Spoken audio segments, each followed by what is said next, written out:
All right, I guess we got three viewers. Let's do this. So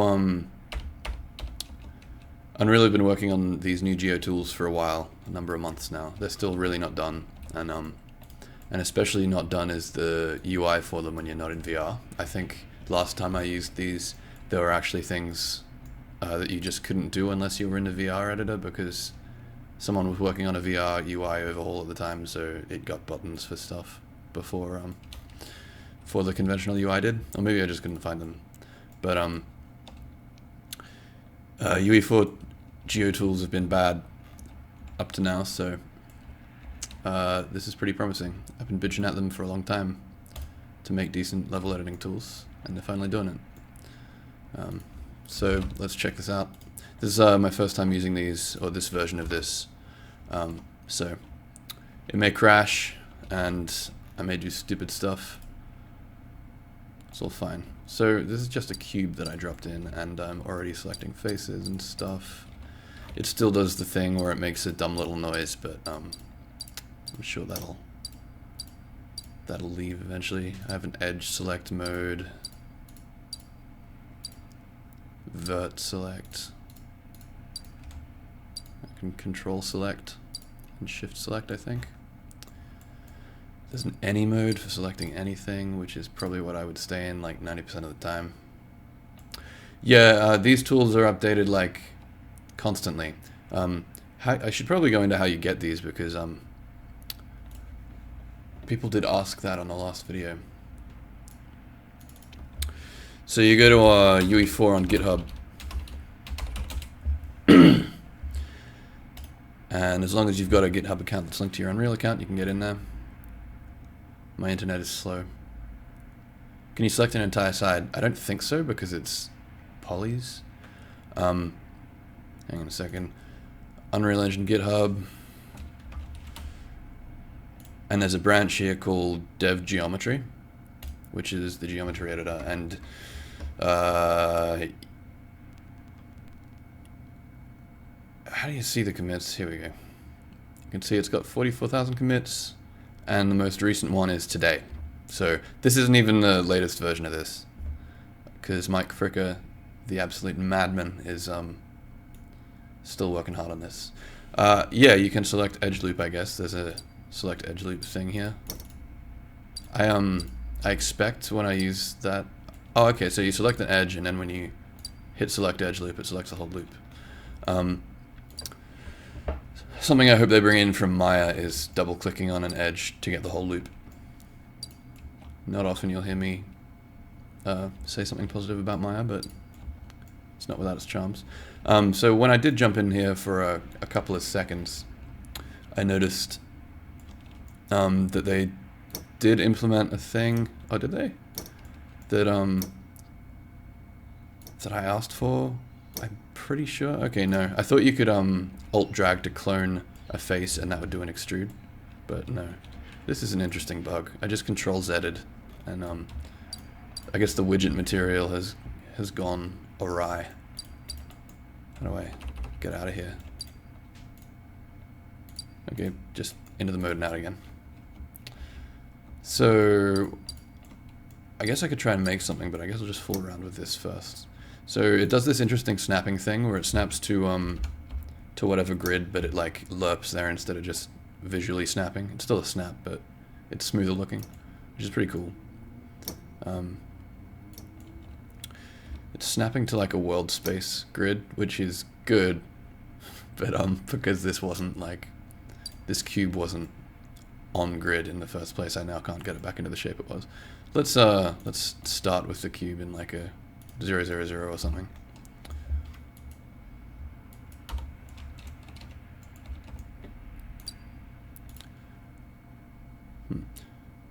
Actually, I'll make a clone of this because I'm not sure if I'm editing the instance right now or the asset.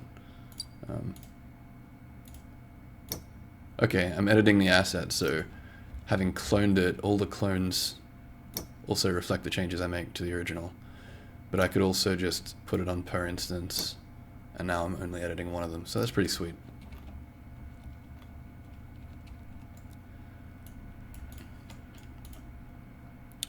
What else can I do? I guess like last time I clicked assign material, it crashed. I don't think they've done anything with texturing yet. Remove subdivision level. Let's try that. No, I can't do that on this. I guess you can only do that with like subdivisions you've added yourself.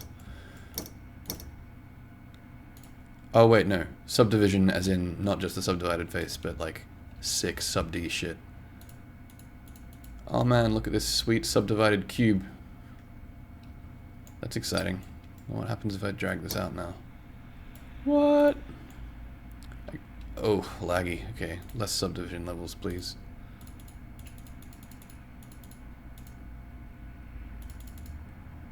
Oh no. I pushed it too hard with the sub-D, I guess. I have crashed. That's okay. This is early. Last I heard, they were planning on getting this in to the main branch in time for 4.17, but I don't know if it's going to make it or not. Why don't the cubes get created on grid? So it's just a cube mesh that I dragged out from the content browser. And it just, when you drag out from the content browser into the 3D viewport, it doesn't snap to grid. But if I then moved it, I guess it would have snapped. Alright, we're back in here. Gonna delete all this stuff again.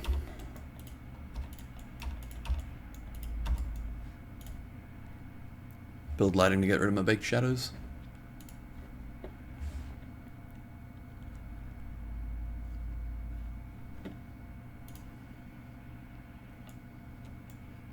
Yeah, so that's kind of an interesting thing, is you're just editing static mesh assets right now. And you can edit them per instance or not, whatever you prefer, but it's not like Hammer where you can just sort of drag out a cube and then you have one. Maybe it will be.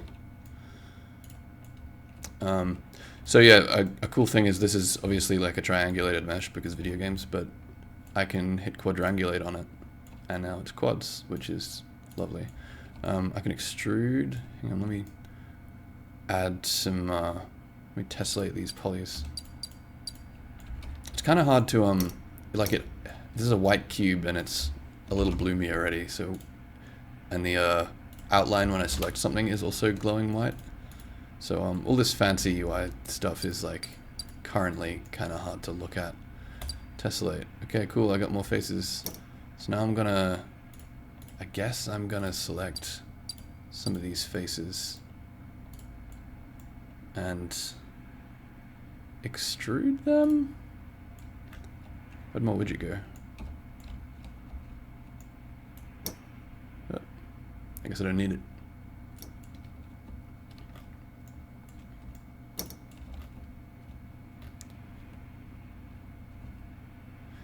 When you subdivide and do some wacky smooth bean forming, can you decimate their faces back down, or do you have to live with this superfluous faces? Let's find out. I want to save right now, actually. Can I save here? There we go.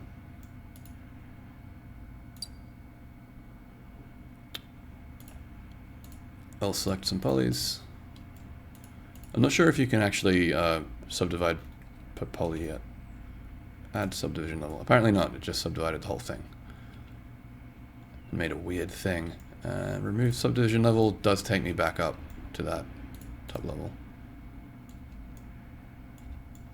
This is kind of like source displacements, but it's not yet seemingly as easy to use. But that is something that we should be assuming with all these tools, is that it's just very early days. Makes one brush and then saves. Yeah, well, I had to delete all that stuff to make a nice environment, so what else can I do? I always just make like a bizarre shape when I'm testing tools. Let's see. Oh yeah.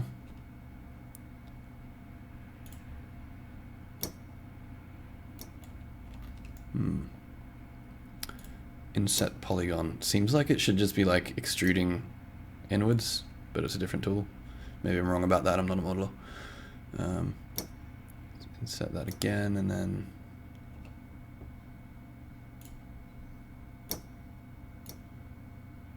maybe extrude.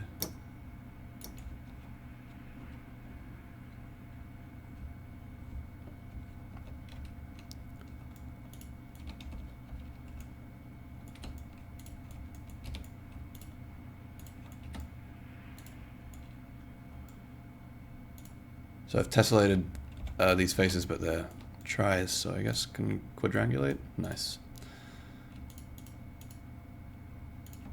Oh, assertion failed. Vertex instance IDs something something something. Frickin' no. No, that's okay. We'll just do this again. I saved. It's all good. I'm gonna do something else this time. What do we got?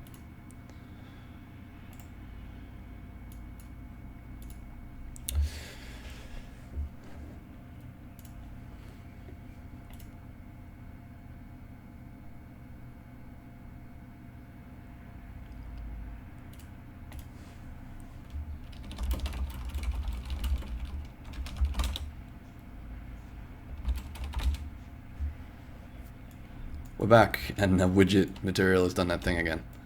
Cool.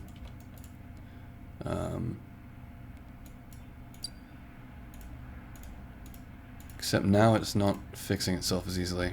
Okay, well let's just go over here and work with this mesh instead. For now. Can I like marquee drag? I remember being able to do that. Yeah. Oh, sweet. Selected all these polys. Ah, I quadrangulated and now it's like this again. This is a horrible bug. I guess if I put it on unlit though, I don't get that. So, let's do that for now. So, I guess if I select some of these and tessellate them, I'm going to move this whole thing up so that it's not on the visible grid.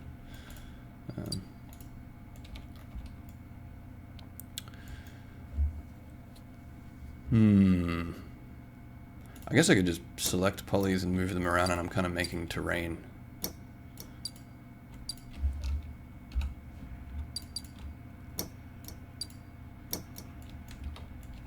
Oh good, the widget thing's gone.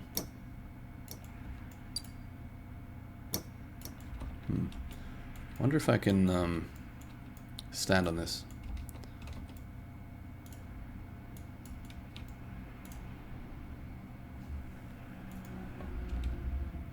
Yeah, not really. Collision's still not a thing. Seems to just be a... Then again, maybe... I guess it's just a mesh, right? So... can you click and drag to select multiple faces? I don't think so, but I'll try it.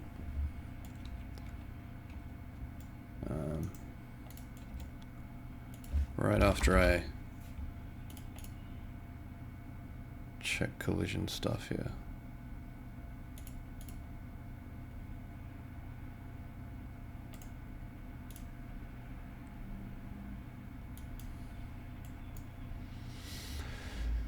On a typical mesh, if I set use complex collision as simple, I would then be able to walk on it. Ah, crashed again. Sweet. That doesn't work yet. This is crashier than last time I used it, but that just means they're working on it. Definitely a candidate for least exciting stream.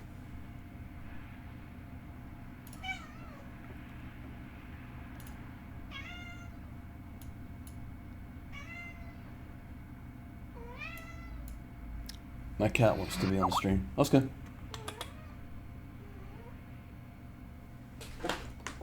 Come on. Come on.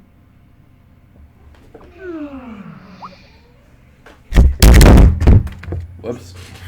I apologize for that. Blame Oscar.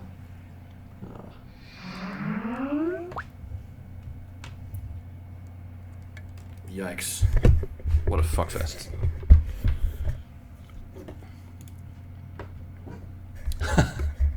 Sorry about that. Yeah, Oscar kicked my mic over. Does Unreal Ed crash a lot? No, not generally. This is a dev branch of the editor that is not expected to be used. Yeah, you'd never use this for actually trying to make a video game. Unreal is usually very stable. I think I found out how to fix that one issue. Alright, so someone wanted me to try something. What was it? Can you click drag to select multiple faces? I guess I'm in the move thing right now, so click and drag just moves a face. I'm going to turn on mesh edges here so we can get a better idea what's happening. It doesn't work. Cool. Oh, it's because of the temporal AA. Okay, hang on.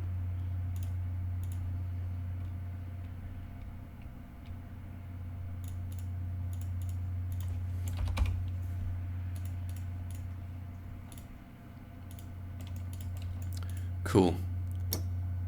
So now you can see the mesh edges properly.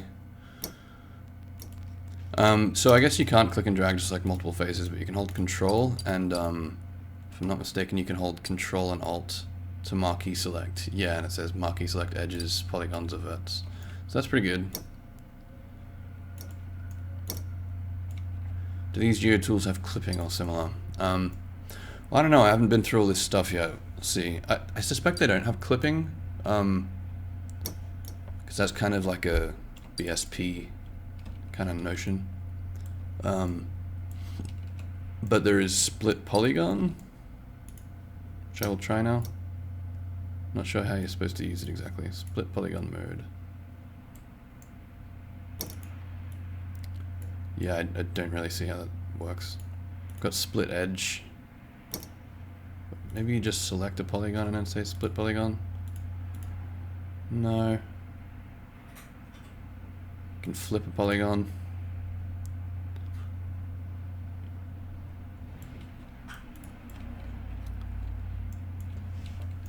Alright.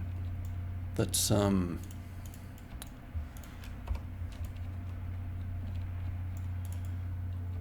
don't know how far I'll get with this, but I'm going to try and just make like a normal thing that you might make in a level editor.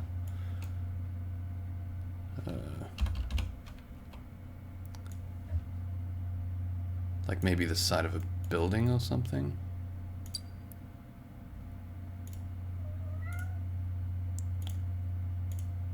Oh damn it, this has all those extra verts I added from before. Okay, for instance, I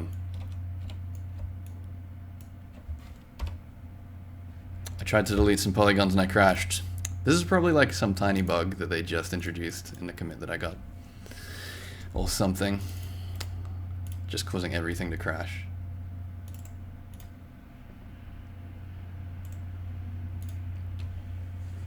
I should really bring something else up that I can do while this loads.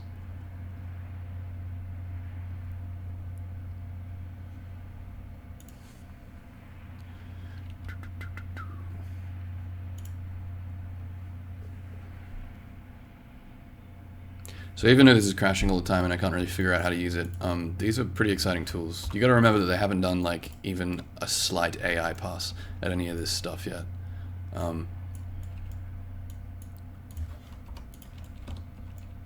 So it's extremely jank, and I'm probably just not even seeing a lot of the features. But even so, it's pretty exciting because Unreal has had like the worst BSP in the biz for like ages. And I guess it hasn't been a problem for Epic because they have a lot of money and a lot of artists. But if you're a smaller person without a heck ton of artists, you generally want to use BSP or just have decent geo tools, and this is the first time that's happened. Source 2 has really good ones. Okay, so should I just clone this plane or maybe extrude upwards? I'm gonna be crazy and I'm gonna try and extrude an edge. This is an edge. Extend edge? Yay! Did what I wanted. I'm freehanding it though, so I've actually ended up with a little bit of a slant that I didn't want, but whatever, that's fine.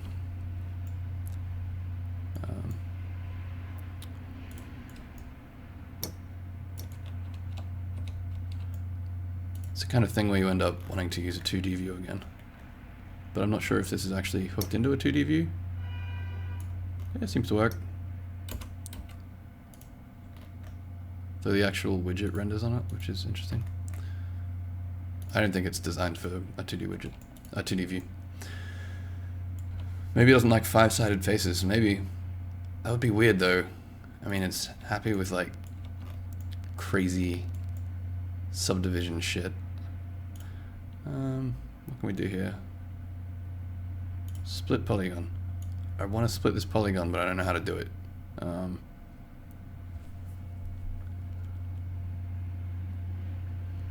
Bevel. Didn't notice that before.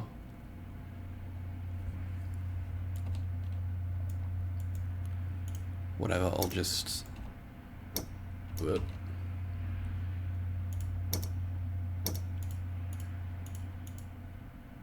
Just move this edge down.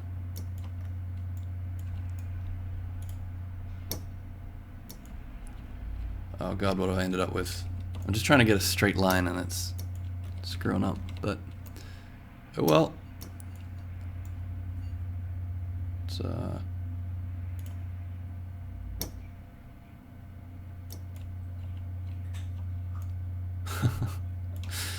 yeah, I guess I'm I don't have a widget right now, so I can't just say only move on one axis. So it's moving on all the axes.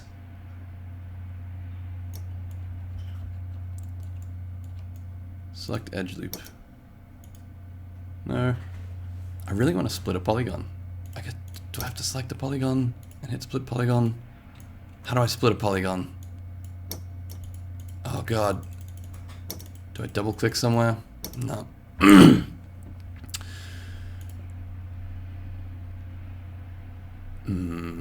Alright. Let's tessellate. Fuck it. What have I got here? Quadrangulate. I've ended up with some weird geo. Never asked for this.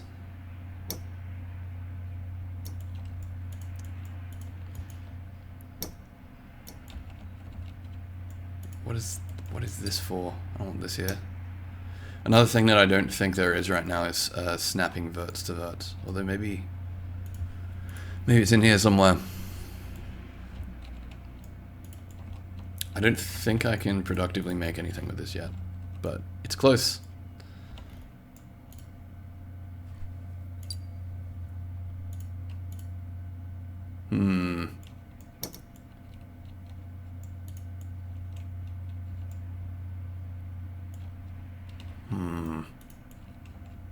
Maybe I just need to spend more time with it, of course.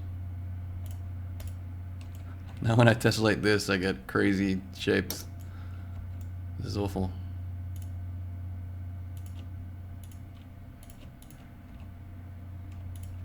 Oh, I'm still an extend edge. But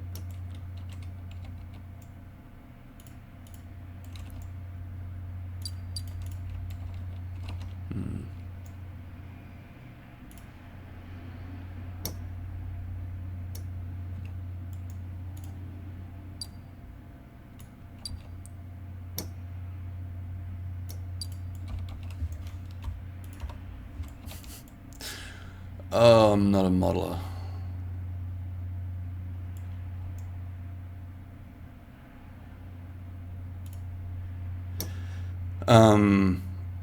Yeah, so it does currently still seem more like an attempt at Maya in the editor sort of thing, but and that is definitely like the wrong approach if they go that way.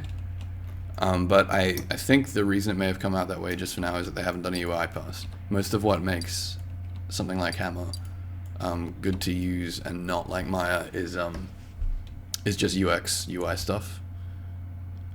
Just different ways of working rather than like underlying tech being different. There's no reason you can't have just as intuitive a modeling tool using polys as you can with BSP.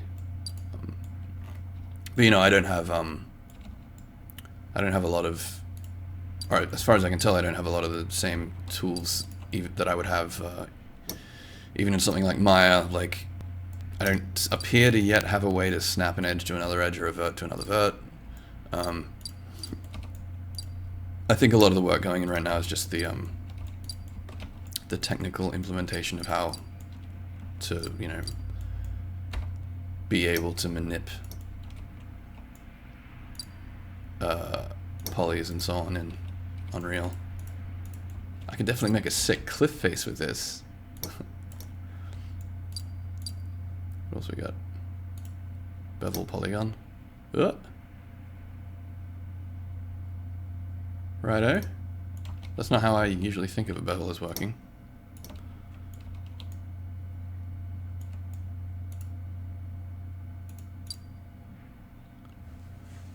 I think of bevel as a thing you get on edges, but not here apparently. Alright, let's try again. I'm gonna make another plane.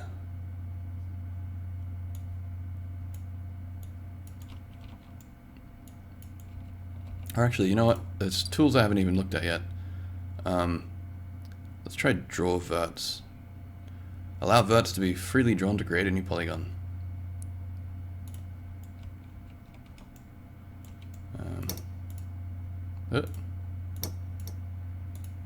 A new polygon on an existing mesh, or what?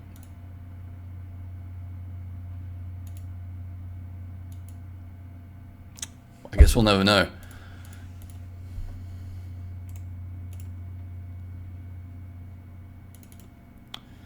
I suppose there was no reason to think this would be a particularly good build to like try and stream. No guarantee of stability at all. Maybe I should have asked Fricka when the last time it was that you could expect it not to crash. Curious if people are just going to use advanced mesh voxel shit in the future to make their games like Voxel Farm. I don't know, I haven't looked into that. Maybe I should. What is Voxel Farm?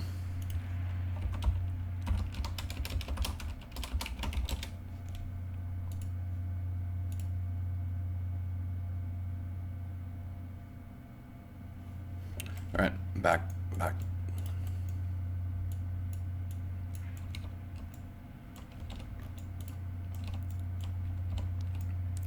Let's try this again.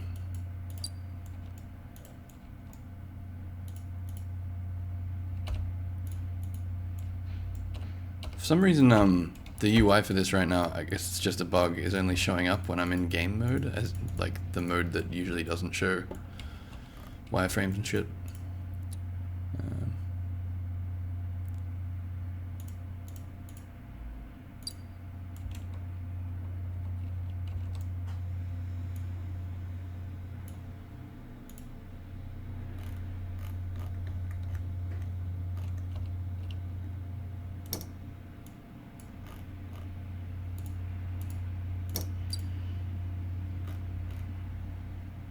Well, I used to be able to do stuff in a 2D viewport, but I guess I can't now. Okay.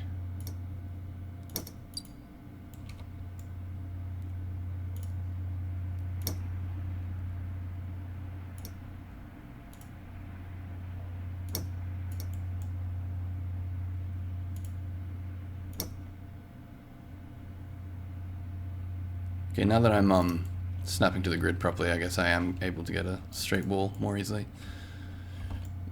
But how do I split a polygon? Am I ever gonna know? Split edge? I guess I can split an edge.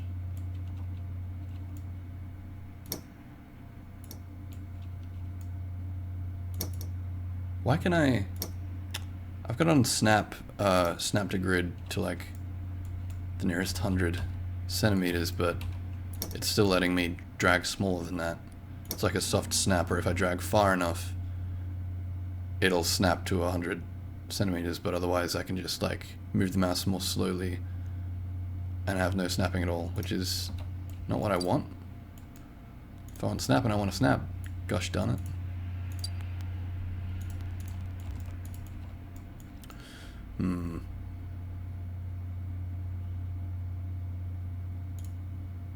Oh jeez.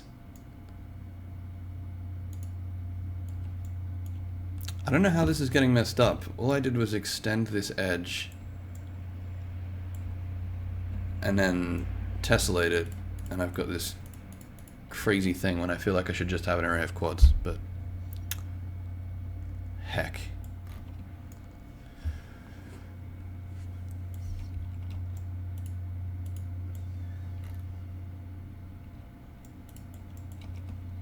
Yeah. Yeah, this is going wild. Well, what if I select this whole thing and add subdivision? What does that do right on this? It doesn't know what to do with it. It's crazy. Wonder if I can drag, be prepared for another crash, but I wonder if I can drag another, like, a material onto this.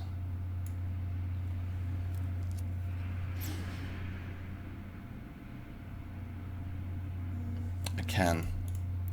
And it is revealed that it did not UV super well. Good lord. That's okay. The main thing that pleases me about these tools is that it shows that they're actually prioritizing even attempting to develop this stuff. And I'm optimistic about it because Mike Fricker is the main guy working on it, and when I hassle him on Twitter, he says all the right things. He's like, oh yeah, Hammer's great, definitely want to have all those features from Hammer and do all the cool Hammer stuff.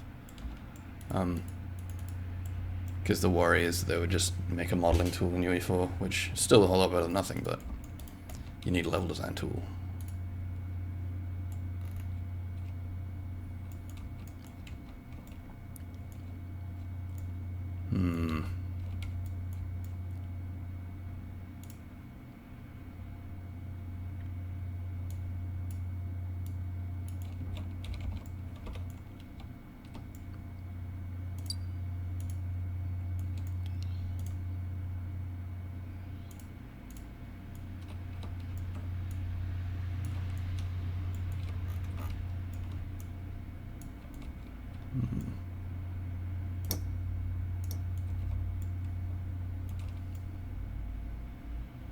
What does extend vertex do?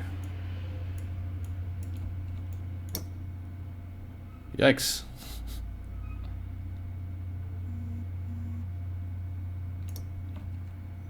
Ah.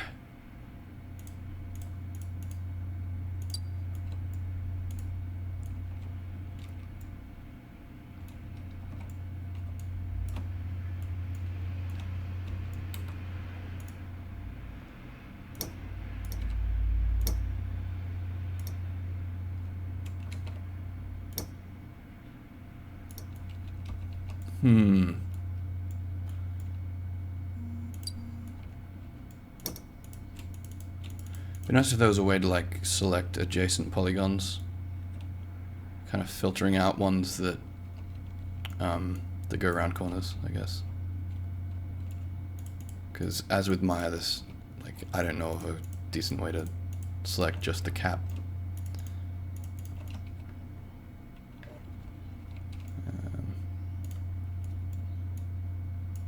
Oh, I'm not sure if I should even keep going with this in this current state. I'd just pull down another branch and compile that, but it takes quite a long time. Not really something you'd do on stream.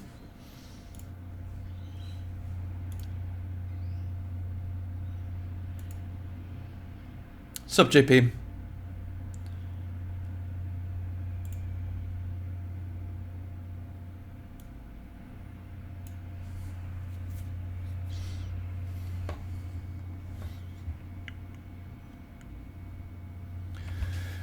Compile streams. Heck yeah. Well, I was expecting to do that for like an hour. And it doesn't seem to be eventuating, but I wonder if there's something else interesting I could do on a stream. Hit me up if you got any ideas.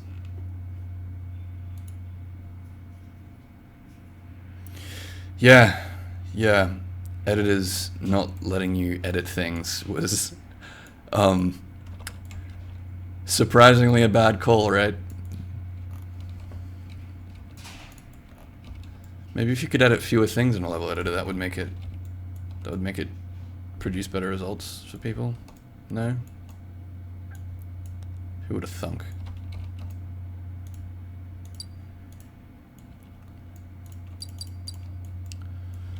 Right.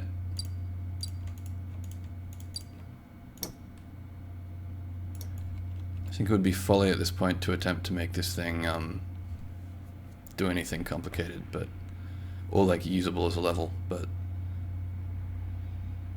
let's just screw around for a minute. And if you think of anything you'd rather watch me do on a stream than crash this application over and over again, then just say it in the chat and maybe I'll do it.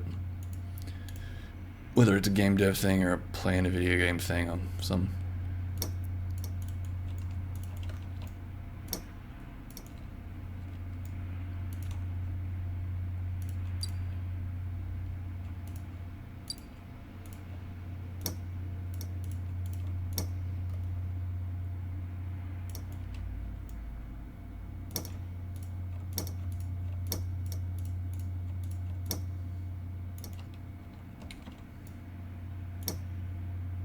Oops.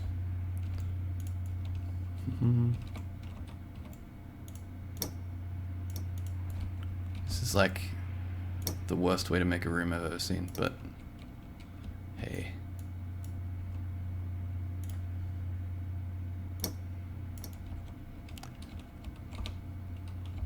What a great room.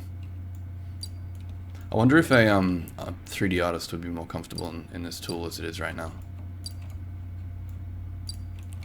Again, can't really stress enough that they haven't even like attempted yet to do a UI pass on this thing or UX pass. It's just look at this new technology. But yeah.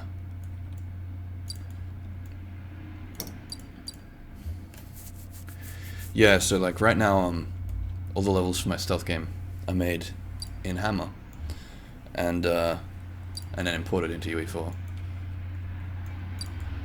And I'm kind of imagining that when these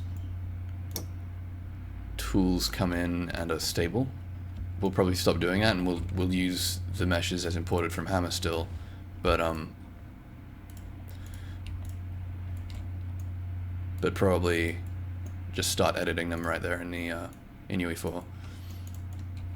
At which point things will probably get a bit more efficient because we've got like hundreds and hundreds of meshes that are unique in there right now, so it uses a lot of memory, but I imagine we will start merging a lot of it once it's actually a decently editable mesh in the editor.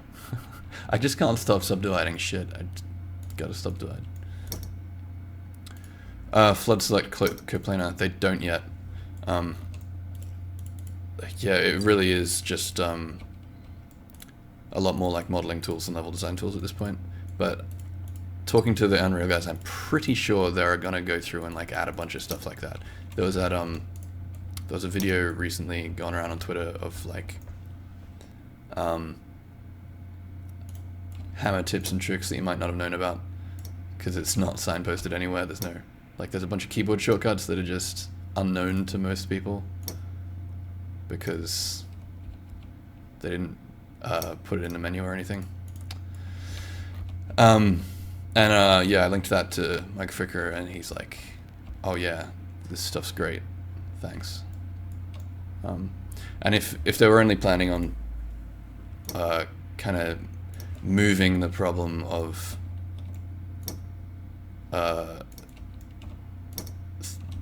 Maya style modeling being assumed to be the best for level design when it's not, if they're just moving that problem into the editor instead of requiring a separate program for it, I don't think that would be. I feel like they would see something like that Hammer video and be like, I don't get it. What's the point of this? As so many people do.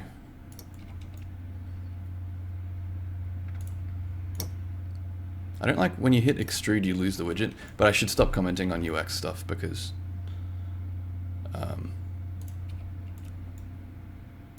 it's really too early. Shit, I think I crashed again. I have used Trenchbroom like very briefly. It seemed to have some cool ideas. I would probably I'd definitely consider using it to make the levels for my game, except I'm relying on some source engine Hammer features like displacements.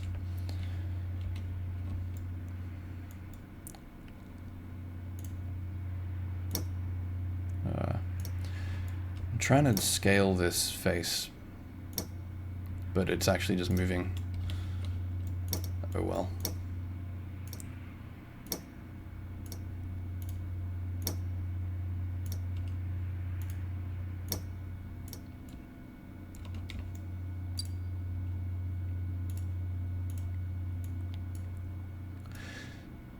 So I was hoping when I tried these out today that some things that hadn't been attempted last time I looked maybe had been, like collision and applying materials and stuff and texturing.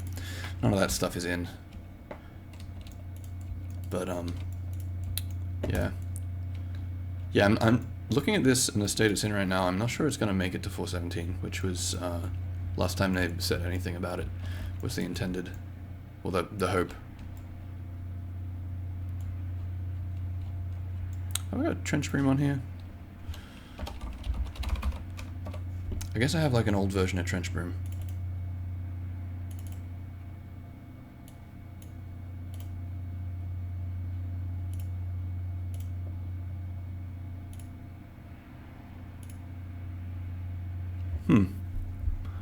Oh, Valve is in Half-Life. Okay.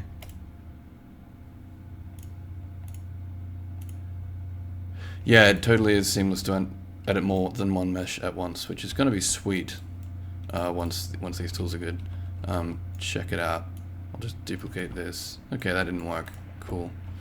I'll make a new cube. Oh no, I saved the changes to cube to the asset, so now I've just got this room that's a horrible piece of shit, and it's replaced Unreal's concept of a cube. That's okay. It's still gonna illustrate the point. Check it out. If I like tessellate this polygon and select this polygon. Come on, select this polygon. What's wrong with you? Getting irate. Whatever. I can do this stuff, and it should affect the other one as well. Yeah. So that's pretty great. But you can also then switch it to be per instance and edit only one of them.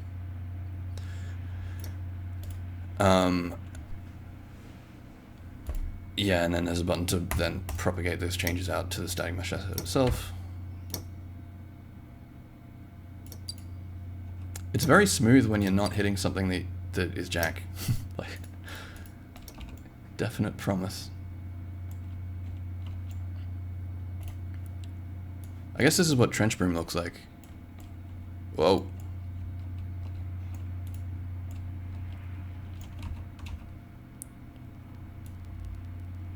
I feel like there's a button that you press to get verticality on these things. What is that? It's Alt. Okay. So this is suddenly turned into Joe learning Trenchbroom stream. And now I'm in the mode of thinking I have to select faces and stuff, but I guess that's probably not the case. Clip tool, brush tool, disable current tool, vertex tool.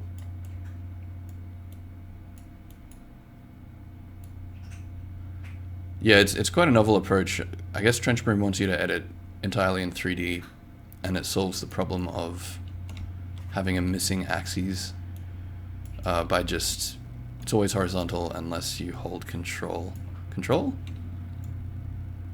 Is it control? No, it's Alt. And then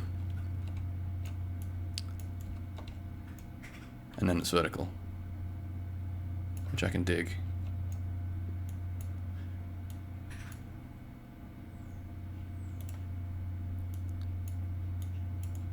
Brush tool, that should be making new brushes, right? Whoa, what am I doing?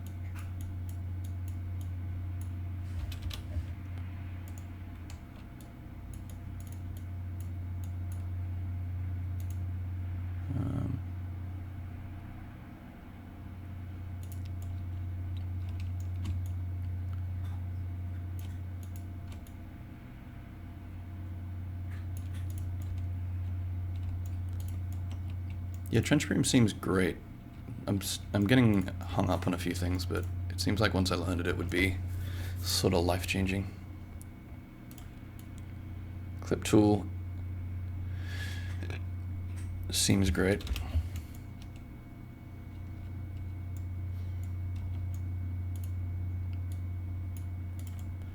I'm not sure how to create new brushes. There's a brush tool here, but I just dragged out this weird yellow line. Then I'm not sure what to do with it. Oh, okay. I made a cool brush. Right. What? Where'd it go? Must have had to press enter.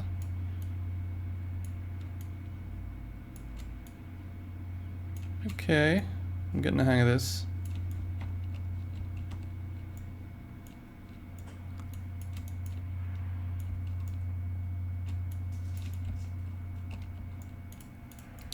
I would definitely want to use this to make UE4 levels. And I guess I could, because HamiWare exists, so I could probably just import this straight into UE4.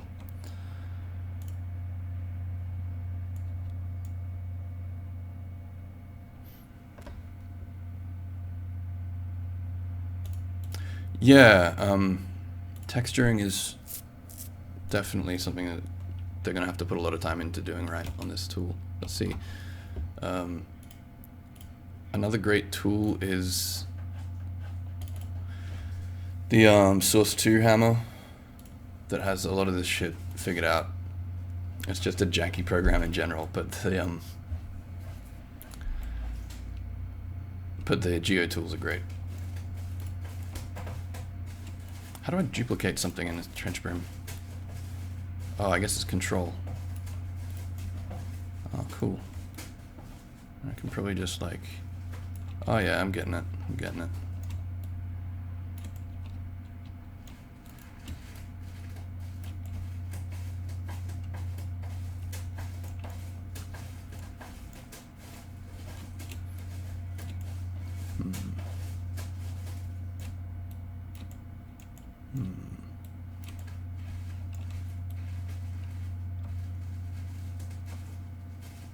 Yeah, this hold Alt to get verticality thing works really well.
Oh, nice one.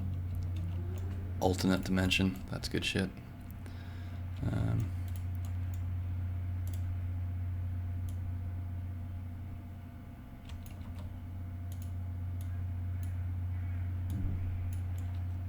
Also, like, I just created tries by dragging a vert in such a way that it would have been an invalid, or a concave brush, I guess. And when I drag it back, it gets rid of the extra line. I've never seen a program do that. It's very good.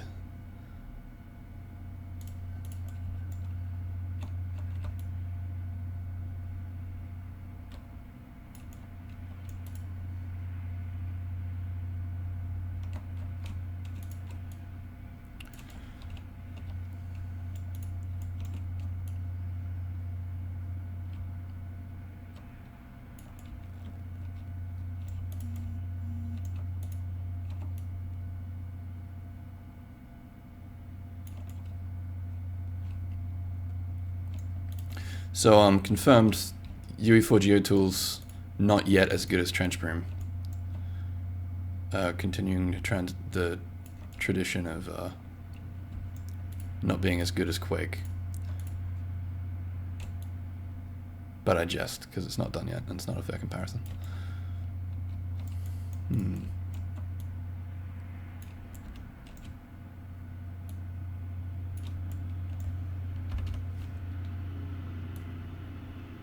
How do I change the grid size? Here we go.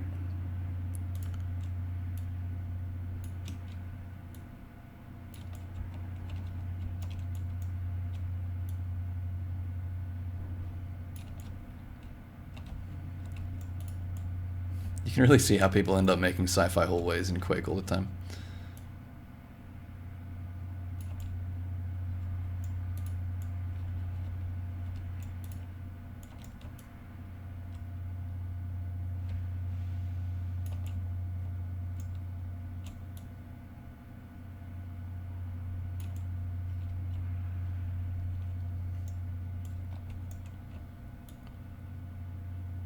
Yeah, I guess modern Quake mapping is big into like terrain and cliffs and stuff, from what I see.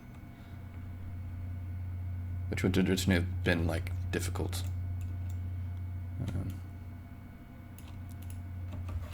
Yeah.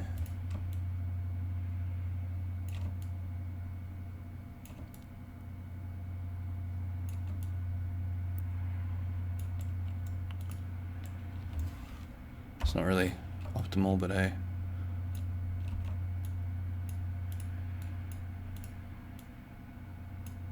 Just kind of eyeballing this. It is, of course, wrong. Something that that is a hassle when you're making maps for Unreal in a tool like this is it end up getting converted to meshes in the end, which means it doesn't go through like BSP compile tools, so it doesn't get rid of faces like this, which are just going to be irrelevant, and it'll kind of screw up the mesh in Unreal. So I end up having to go through and take all the faces like this and no draw them so they don't go through. I guess ideally you'd let it go through the BSP compile tools first, and then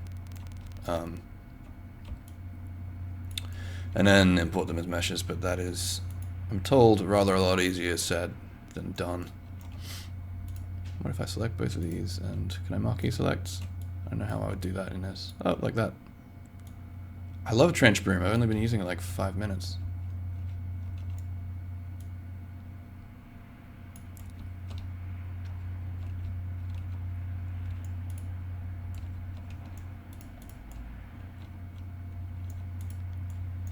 Can you use this for Half-Life? I suppose you must be able to.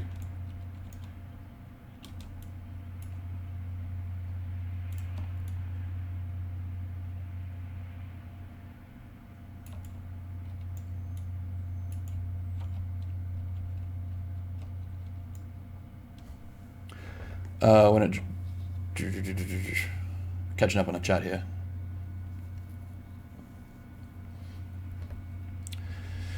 Yeah, definitely. UV mapping is not something I want in a level design tool either.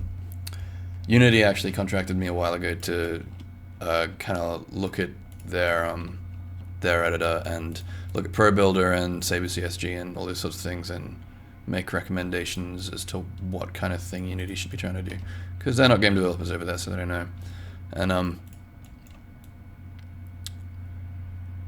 And that was one of the things I stressed a lot, is like Pro Builder has a UV editor the same as you see in Maya or Max, and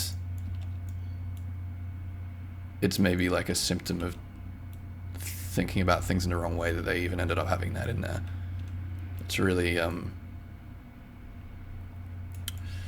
you've really misstepped if that's necessary in a level design tool. I wouldn't necessarily be against it in Unreal's new Geo tools, because I suspect that they're kind of like Pro Builder, trying to not just be good level design tools, but let people like just not need Maya or whatever. So maybe you model a gun inside of Unreal, and then that's the gun your guy uses. But if you have to use that to make a level, everything is doomed.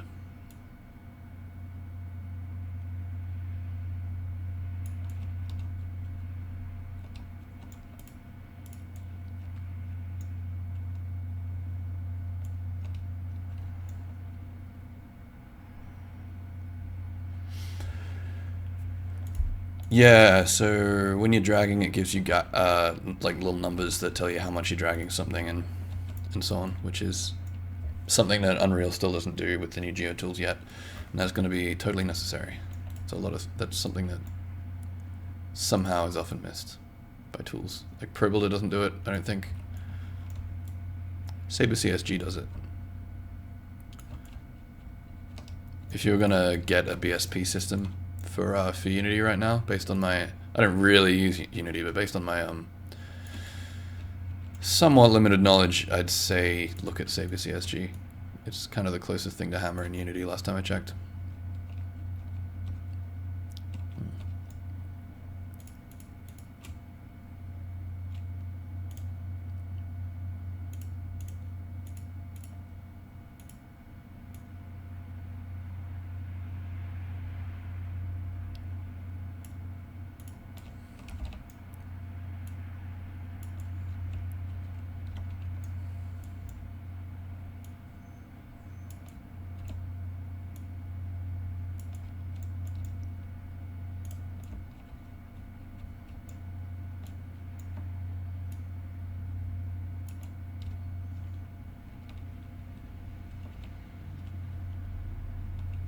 Does Trenchbroom actually have 2D views? I think I heard that Trenchbroom 2 does.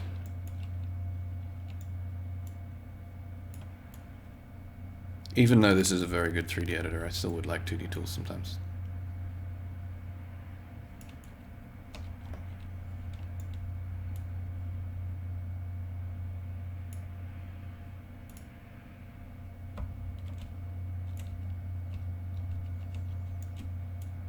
Yeah.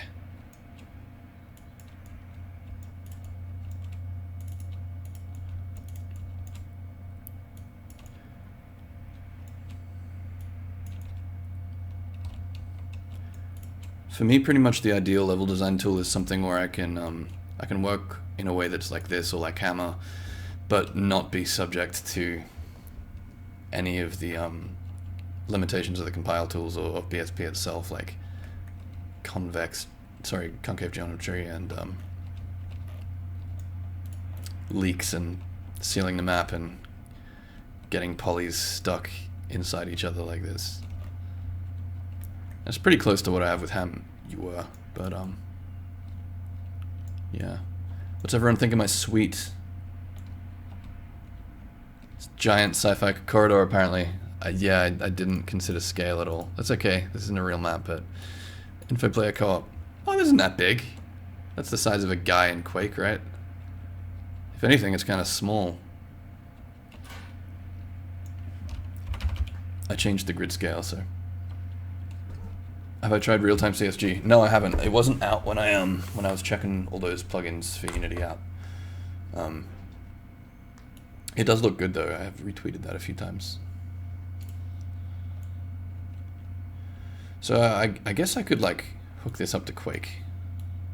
I guess it would leak right now.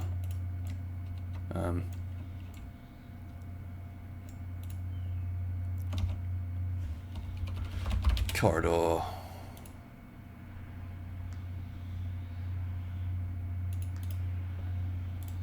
Let's find Quake. Not sure where Quake is on my system.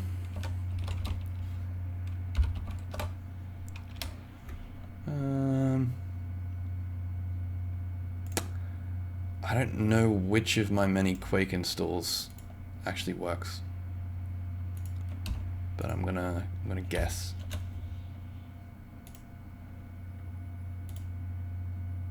Oh, cool. Well, that worked instantly. Now I've got a little dude. This is great. Let's put some armor in. And God, you can see why people like mapping for Quake now. It's very good compared to how it used to be. If there's any Quake mappers in the chat, does anybody know if I put a torch in, does it include a light? Or is it just a prop and I have to also put in a light? I'm guessing it's just a torch. I don't like that. The light be showing up as a cube, like in the old days.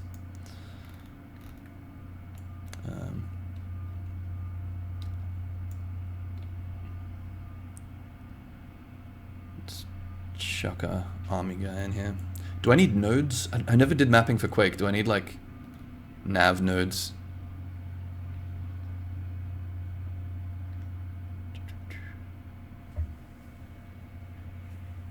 Yeah, this is totally leaky right now. Let me fix that.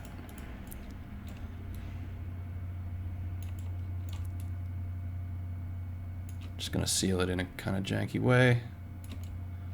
As I say, I never did mapping for Quake, so I don't know if like I have to worry about visleafs or like anything like that, or if it's pre that and there's something else janky I have to worry about. Maybe maybe at the end after I've like if this works in Quake, maybe you'll put it into UE4 just for shits and giggles.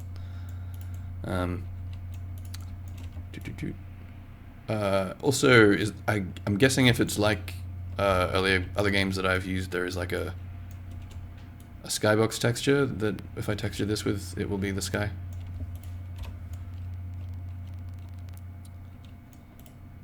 I don't even know how to texture in this. What do you face? Texture browser. My texture browser is empty. Did it not hook up right? It must have. I've got textures on these guys. Monsters jump off things to chase you in Quake? Really?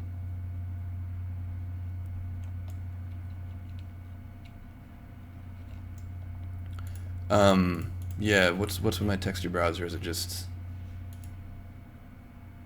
Did I do the wrong thing?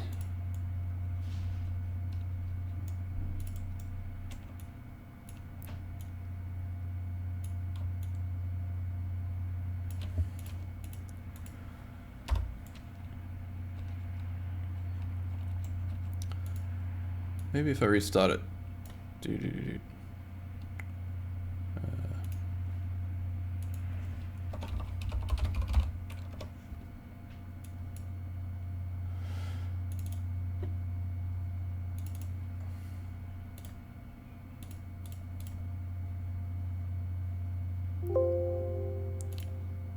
Crap. Now Trenchbroom's crashing. This is just the crash stream. Oh, I guess I did put it on... For some reason I put it on like Valve standard map. I'm not sure if this is gonna compile. But whatever. We can find out.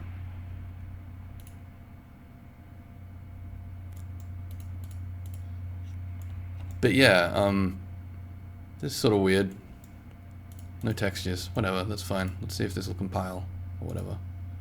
You can export as an OBJ. That's cool.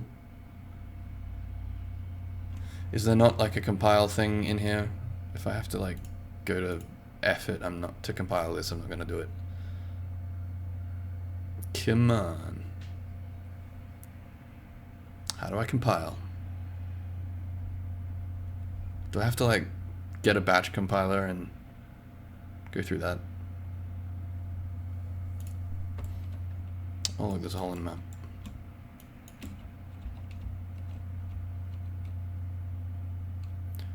But yeah, it's definitely official. I love Trenchbroom. Right, well, let's jump into the destination tools then. Let's say English church.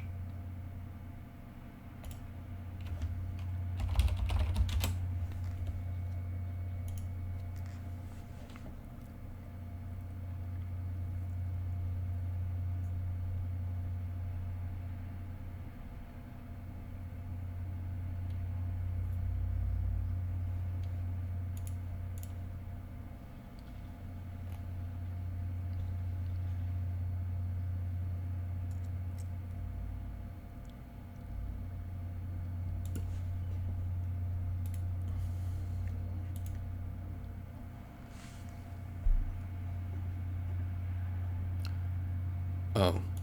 Lol, I thought it was loading, but I hadn't clicked launch yet. Oh. Yeah, so a downside of the destinations tools is they won't start up unless your HTC Vive is plugged in. And I'm not sure if I can do that without messing up the stream because monitors.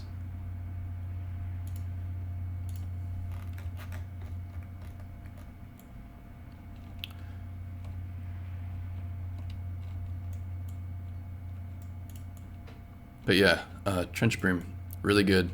UE4 Geo tools seem like they're gonna be really good, but not yet.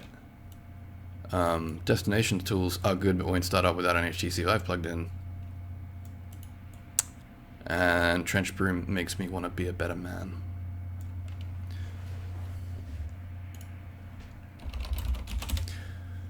So what should I do next? Should I just wrap up this stream, or do people want to see me do something else? I have no ideas at all, so... Or does anyone know how to actually compile a Trenchbroom map? Because that would be useful.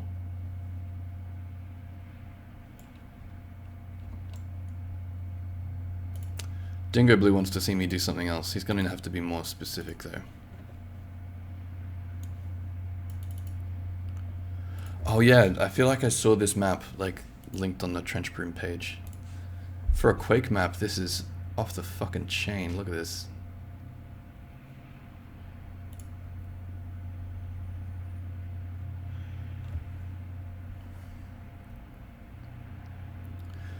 I guess I should, like, do some work today at some point, so... Tell you what, maybe I'll just... open my stealth game and show you a little bit of what we've been doing lately. It's been a long time since I've really shown anything. And, the wheels are kind of off right now. Okay, yeah, I have to download another, like, compile thing. Alright. I won't do that. Yeah, I'll just open up my stealth game, and you can see some things. Don't know what.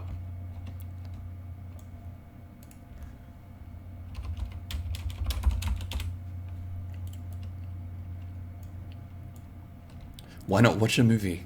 I think that would be a terrible stream. Do people do that? I suppose people probably do that. If reaction videos are a thing, that's probably a thing. I'll do everyone's first map thing. Check it out. This is total my first map material. Just waiting for the stealthy game to open up right now.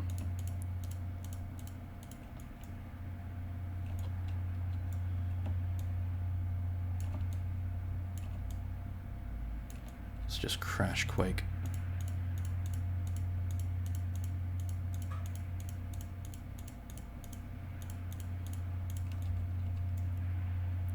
Oh yeah, I'll show you the eyeball stuff. I guess if I'm doing a my first map thing, I should really like write my name on the wall in brushes.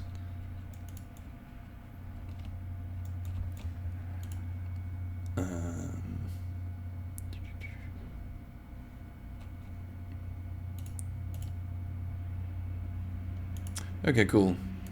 I'm in the stealth game. It sometimes takes a million years to open stuff. What level should I do here? Opening the hub would take a long time, I think.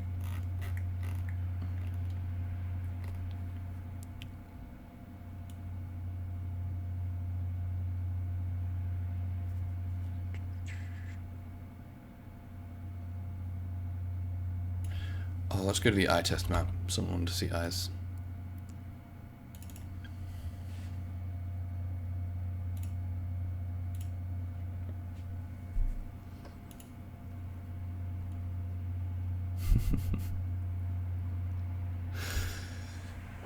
Yeah, scientist killing maps were a classic of Half-Life 1 modding and mapping. Scientist Slaughterhouse, classic mod. Scientist Hunt, even more classic mod because multiplayer. Scientist Hunt was a mod that actually had a really good mode that I forget what they called it, but it's basically Assassin's Creed Brotherhood multiplayer. The map is full of scientists running around. There are a number of players, maybe just one player, as like Gordon Freeman with a chainsaw trying to cut up scientists. And he has to find which scientist is actually controlled by a player.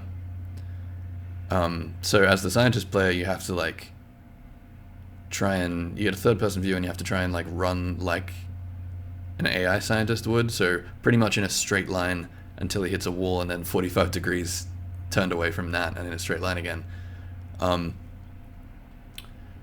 And you have to get close enough to the guy with the chainsaw to jab him with your needle and then get away before he knows which scientist you are. It was an extremely good mode.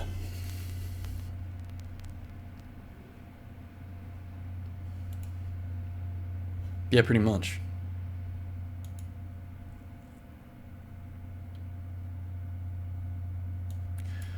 Alright, I'm not sure if this map will work right now, but we'll find out.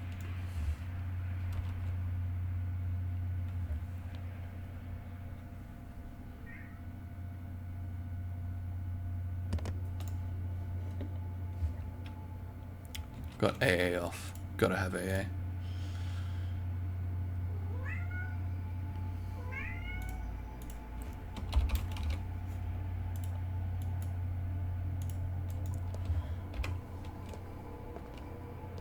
Alright, they're looking at me.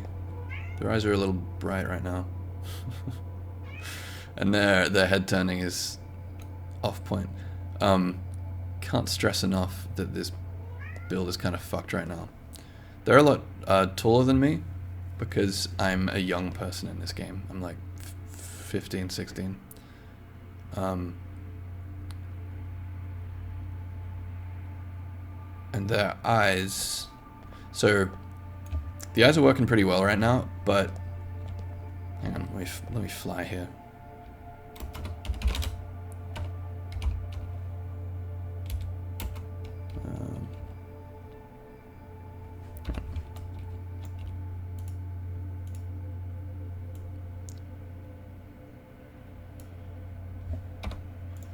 Yeah, so the eyes are working pretty well, but the main thing that is jank about them is the actual eyelids are not affected by anything right now. So what should happen is if you look up, your bottom eyelids move up as well, and when you look down, your eyelids go down like that, which Half-Life 2 does, like automatically based on the eye angle. We will be doing that soon too.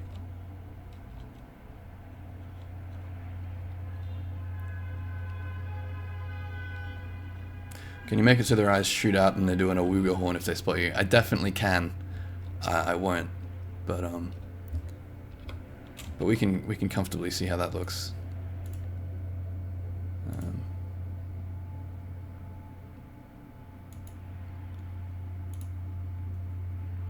Whoops.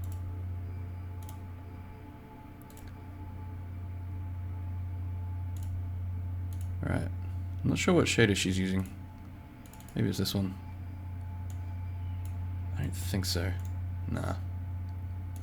This one? Oh, this. Gotcha. So here's what the eyeball shader looks like. It's pretty hot. And if I amp up the cornea bump.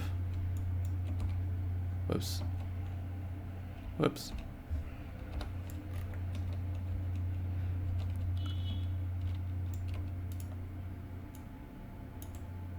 We get a nice Awuga eye.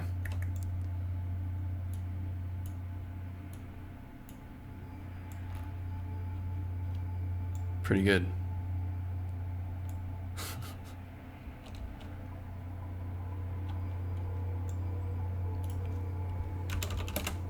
But yeah, so these eyes aren't, although there are spheres here, they're not rotating.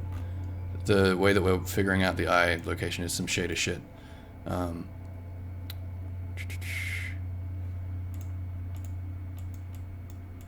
Which is pretty much how Half-Life 2 does it.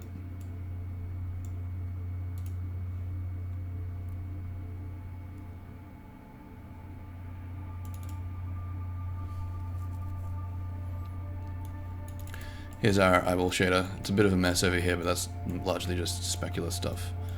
I didn't actually do the fancy UV stuff that gets the eye direction and maps the texture to the eye properly, so I can't really explain it. I haven't really looked into it yet. That was by Matt Hoffman.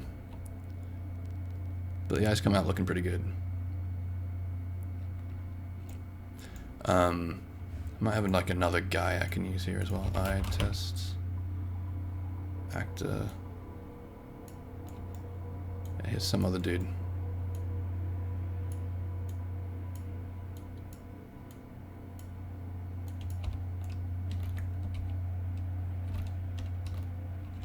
This texture hasn't really loaded in.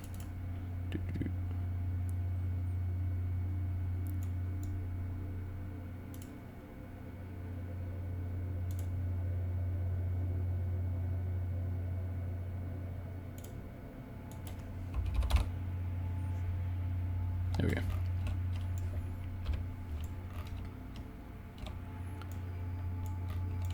So this guy, you can see, actually doesn't have any spheres in his eyes. He's just got... it's really highly tessellated here, but it doesn't need to be. There's very few polys on those eyes, really. And no animation, but he's able to look around, so that's really hot.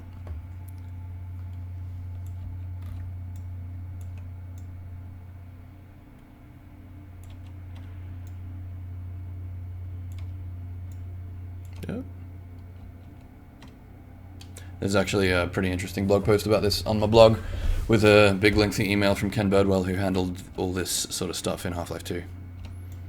He did the whole, I believe, the whole facial animation system and the eyes and all that sort of stuff. Making a flat plane look like an eyeball. You can see there's a baked-in shadow on the iris here, which is to fake shadowing from the eyelid, which looks bad because his eyelids aren't moving right now, but they will move down when he looks down, etc. When I get blend shapes for this thing. The cornea bump doesn't affect their eyelids right now, but it probably will. It's like kind of a wasteful little flourish, arguably. No one's really going to notice. The effect we're talking about is that your eyes are closed and your eyes move, and you can see where the cornea bump is through the eyelid. I probably will do that. It's going to be pretty easy, so why not? Ken Birdwell suggested that as well, actually.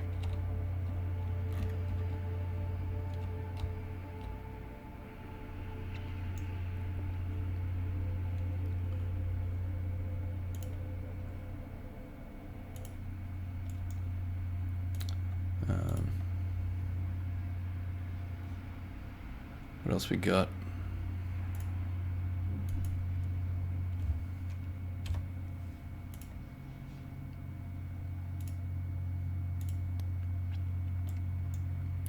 That would be a cool thing, being able to tell if someone's just asleep by their rapid eye movement. I'll try opening the hub, fuck it.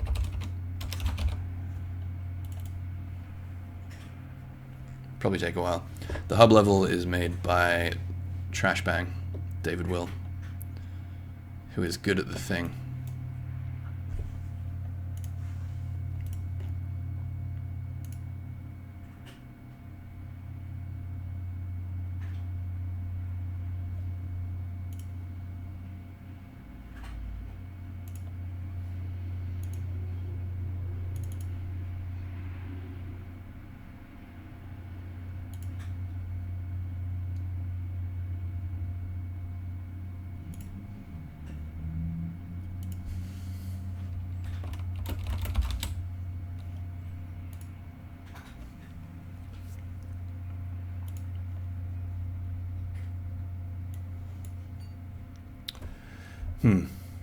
These eyes aren't too bad. The shape of the face is kind of weird, but presumably that's just a stylistic thing. I think the biggest issue here is the irises are too big. They're like massive. It kind of makes it look like the eyeball itself is like the size of a tennis ball in his head.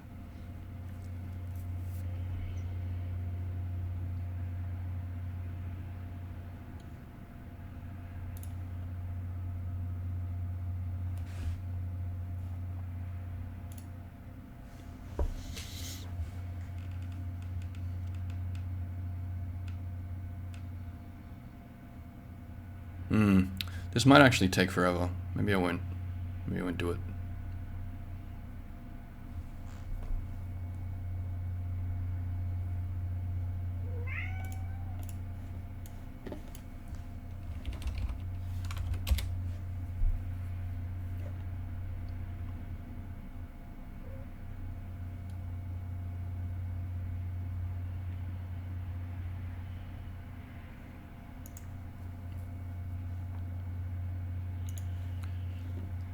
I guess while we wait, we can bring up Trenchbroom.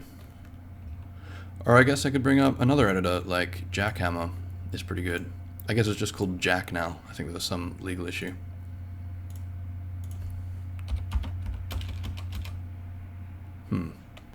Software? There we go. Ah. Hey, Oscar. Go on. Don't knock over the mic again, but come up on the desk. Oscar is way too lazy to be on the stream. I gotta show you this cat.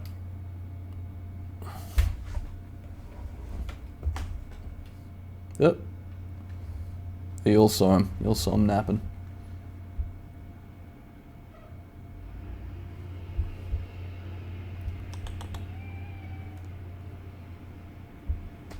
Go on. He doesn't want to repeat the microphone incident.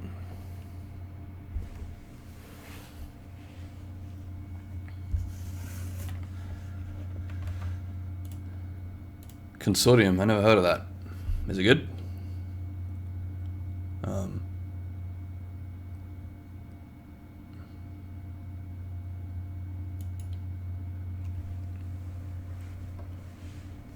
So this is Jackhammer, and it's like really similar to regular hammer, except it's better. Like it runs a lot better, and the only reason I don't use it is it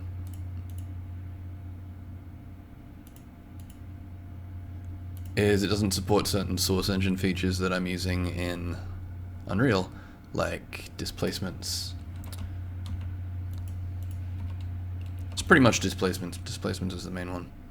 This is a hazard course map. Anyone know how to get rid of these like lines? They're not super helpful to me right now.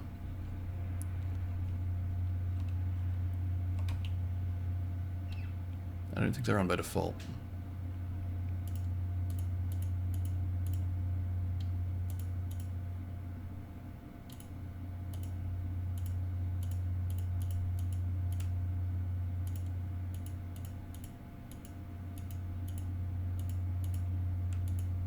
Whoops.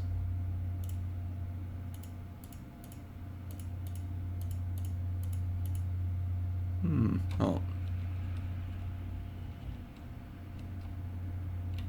What's this?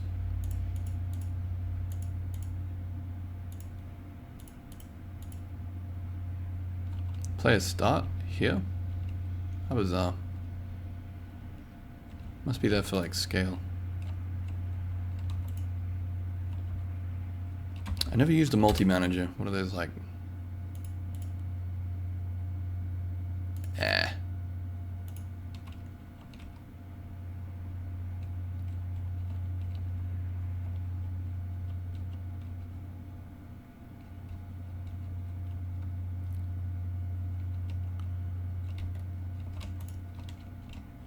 Oh, there's anti-aliasing in the viewport in what is otherwise essentially hammer. That's so great. And it shows meshes and they're actually lit. It's beautiful. I mean, this editor looks better than the maps look when they're actually in Half-Life, apart from lighting. And hell, maybe there's a way to visualize lighting. That'd be great.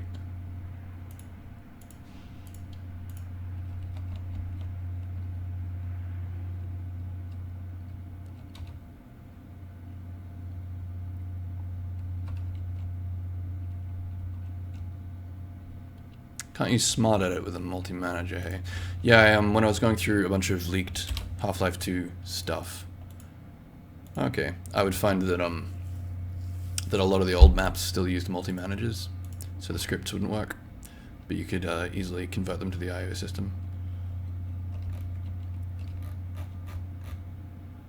So that's the hazard course. First map of it, anyhow.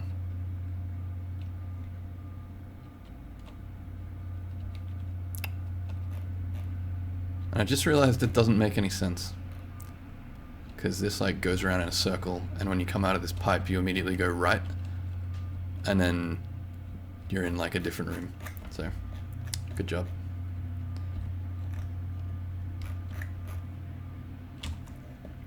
See how that map's loading up? That's not it.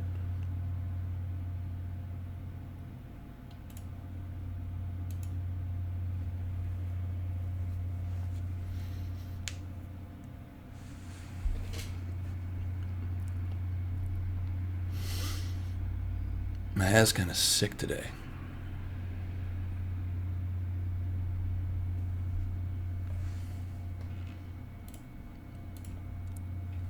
Alright, so here's like a first look at the hub map, which is, as you can see, not done at all.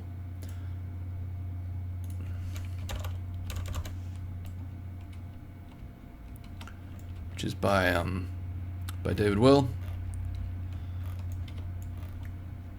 Let's put it at night. Looks better at night. How easily can I do that?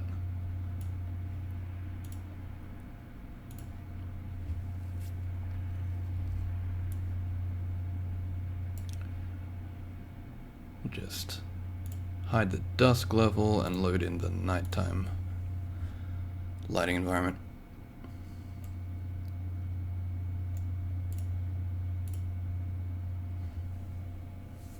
Cool.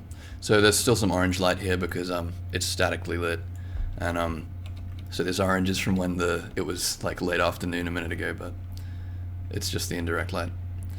Just ignore the orange. The street names are procedurally generated for now, so you can also ignore those. Blackweight Downs, these are all just random downhead heights. Whiteton, Dundee Heights, Downwell Cove, Blackdy, Nasdell. It's fun to just make a Maidenworth Falls, that's nice. It's fun to make a random street name generator, which is the only reason I did it. I'm pretty sure David wants to actually manually name these streets. Without doing the CSG BSP viz operations, how does it call? In real time, for the most part. There is a limited amount of pre-computed viz, which is like, it's a less elegant solution. That seems like a weird thing to say. It's a less elegant solution than the source version, where it'll just place a bunch of cells. Hang on, maybe, I'm not sure if they're actually here right now, but maybe I can visualize them. Yeah, here we go. So these blue cells, which are they're actually placed by the light mass lighting solver, and when at compile time, for each cell, it like traces from a bunch of points inside that cell to everything in the world, makes a list of the things that can be seen from within that cell, and keeps it on that cell, and then when you play and you're in that cell, it just skips rendering everything that it didn't figure out it could already reach. That could be seen from there. So it's kind of worth using, except it's very limited as well because it's made specifically for Infinity Blade, and so if you're in a game where you fly, it doesn't work because it just puts them on the ground, or jump high or whatever. And if you're not using static lighting by Lightmass, you can't use it at all because it's built into Lightmass.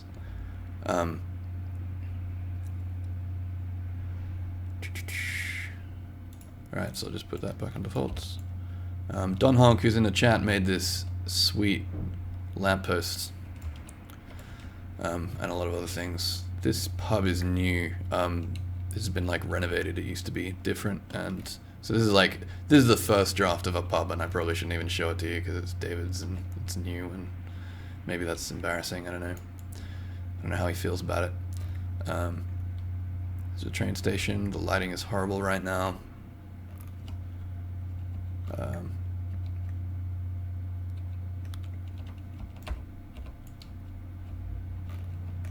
For now, we're having it so that you arrive on a train because this is a game that was made after Half-Life. A lot of this is new. Yeah, it does look like Beta Half-Life 2, doesn't it? There's like a watch house. A lot of these texture choices are very temporary as well, because we used to have this lo-fi pixel art style, which was mainly made by just taking like not that good photo source textures and not filtering them and having them low res. But now we're using like hand sculpted PBR textures, and a lot of the assets haven't been remade yet. Here's a guard. Church. This is all A little bit spoilery and whatever, but hey, not everybody who's going to play this is in the chat. So yeah, this has all been made in Hammer, except there's some examples here of like, I've gone through and I've just got this like simple mesh that I just use to round corners. Just looks like that. And I just apply whatever texture to it and put it in places like the corner of this building. And it's like, yeah, it's not just a fucking flat corner anymore. And it's a pretty cheap way to do that. And you know, you can load them out.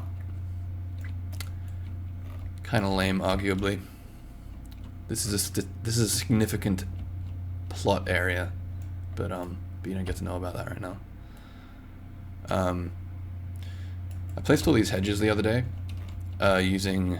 I was actually thinking about doing like either a stream or a YouTube tutorial on one of the most useful kinds of blueprints you can make, which is just a simple instance line actor. It's non-complicated math, and it's extremely valuable stuff. So I'll show you what it is. So I've got a few of these instance line hedge, say. I'll just place it here, and I can drag the endpoint, and it will just place hedge along the whole way without stretching any of the meshes. Or maybe I want like a wood paneled wall, and I'm just like, zoop. And I can make that any length, and it's just a sick wood paneled wall. And it's not expensive because the meshes are instanced. So you still have to, you know, handle the poly count of having all those meshes, but tries are usually the cheapest part of rendering something these days. So if I was just going to place, this is just a bunch of meshes end to end, but if I place them as individual meshes, it would be a draw call or 2 or 3 for each one. Whereas this is kind of the same cost draw call wise as if there was only one.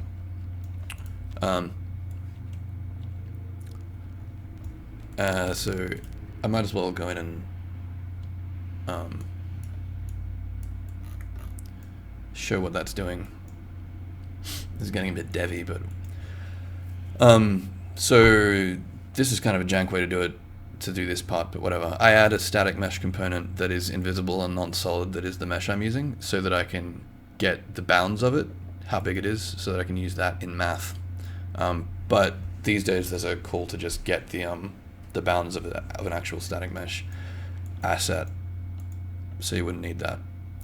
You have the endpoint, which is just a relative space vector that you drag around, and this here is just setting some text so that I can see exactly what it's doing. Adds an instance static mesh component, which is like, it's an instance, you give it one mesh and you can say add an instance of that mesh, add it, and add any number with relatively little cost. I set the mesh to this one that I've specified in the editor. I let you override the materials here.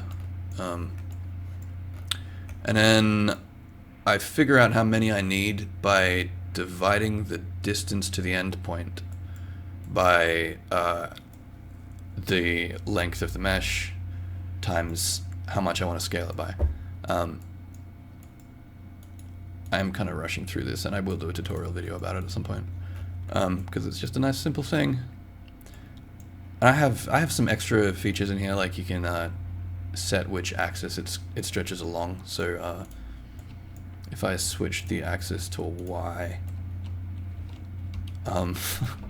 it would put a shit ton of, it would cover the same distance but in the other direction. So there's just like, how many instances are there here? Can't see the text.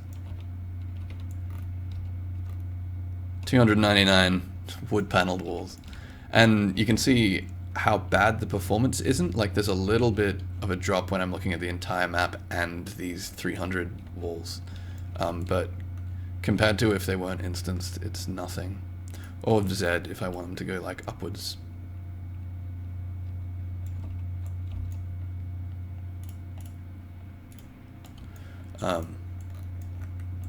Yeah, and so I just add an instance for each. I figure out the number that I want to, the number of meshes I want to make, and then I make each one the mesh length along from the previous one, basically. So So that's sweet. Yeah, I already looked at the geotools. They were really crashy. I still have them open though, so I'll go back to them before I wrap up completely. And I'm just showing the hub of this stealthy game. I would just jump in and play here, but I'm pretty sure it's going to launch into the intro if I hit play right now. I guess I could probably just unhook that. There's an interior to this that hasn't been furnished yet, and there's a secret lair underneath. Like I said, that's a plot significant area. And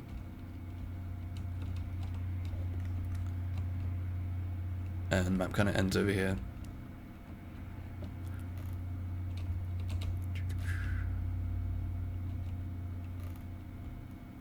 This is enterable. That's kind of nice.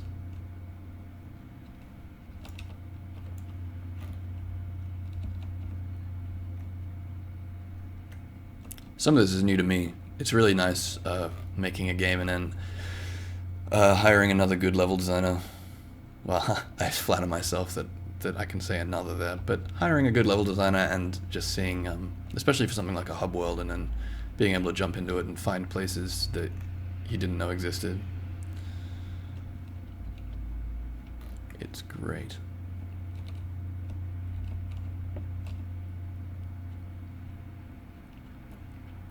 Hopefully we can get this optimized enough that being up on this roof doesn't tank the frame rate the way it currently does.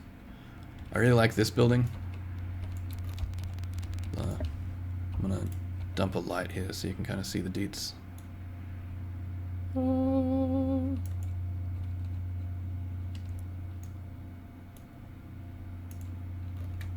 It's got this nice place up top where I think maybe a painter or someone lives.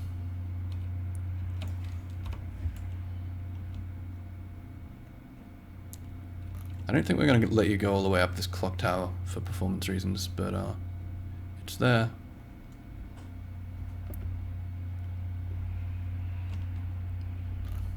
Lots of interior little apartments that you can go rob.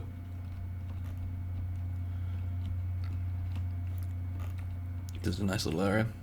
If you go through here, you find the environment from Stolen Steel VR, the VR spin-off of this game that's already out.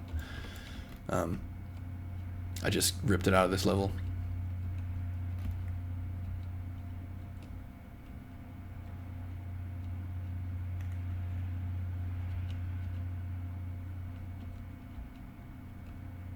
Don't know about that. So yeah, that's this hub, High Bishop Hill. I think there's one down here. Kettle Cold Way. That's nice.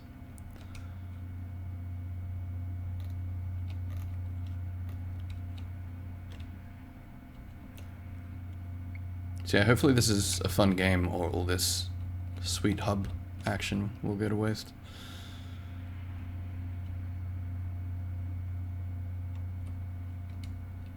Mesh editor tool for UE4, hey?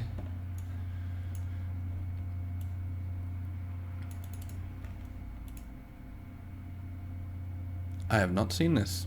I think I might have seen this like when it was in development, but well, I definitely got to check that out.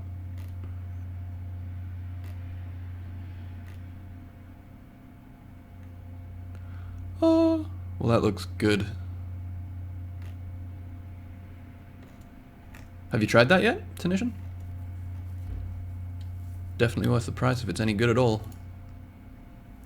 Although, I guess with these tools coming out maybe in the next few months, I don't know though, how quickly can they, how quick is the turnaround on like a whole UI pass on a system like that?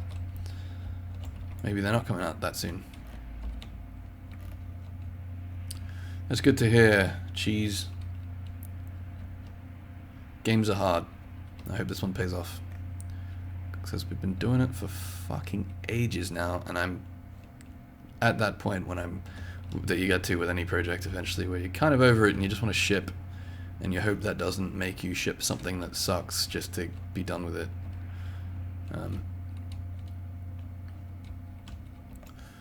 Tell you what, before I go, I will look at another mission that is prototype, and Come to think of it, I'm not sure if it works anymore, but it has a little bit of scripting in it.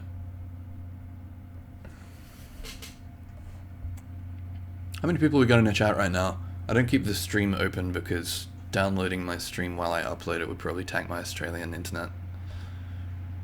Why is there a giant E on the side of that river? Interesting question. It's because it's preview lighting, and when you have preview lighting on in UE4, so just you haven't built the lighting, it overlays the word preview as a light function on like all lights, including like the moonlight. So that was the E of the preview.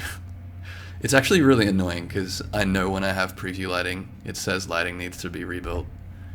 And just puts previews over everything, and you have to deactivate it every time you open the editor, so you just don't. Alright, so this is another level. I thought I built lighting on this, but I guess I haven't, so it's going to be ugly as sin.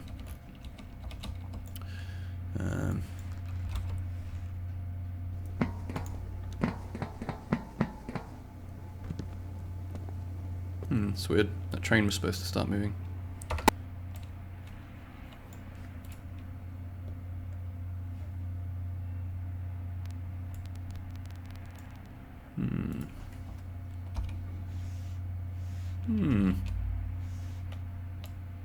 Weird. Oh.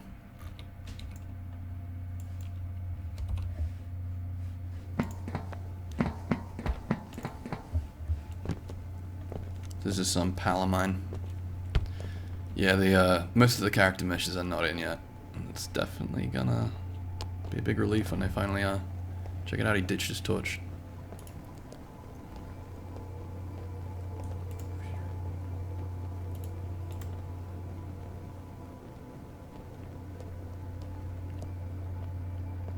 Placeholder dialogue, placeholder dialogue. There's supposed to be water arrows here, but there aren't because of a bug in Unreal. He just talked about a green door at the end of the street, but I can't see it, so I guess that deleted itself somehow. So I'm supposed to shoot out lights with water arrows to clear a path for this guy. This is a recently made level, so I'm not sure if this is going to be fun or not. Let's do it. Off you go, dude.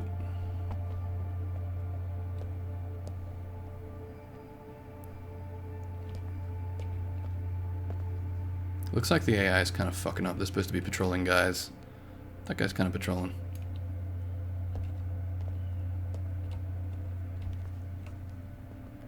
Oh, she heard me. She's not supposed to hear me. Oh. Maybe that's good cover for my dude. Oh. She would definitely see him. Oh well.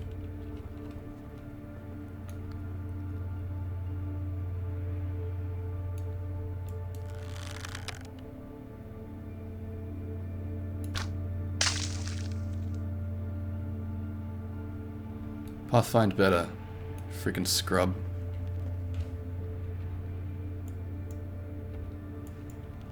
Oh no. They got him.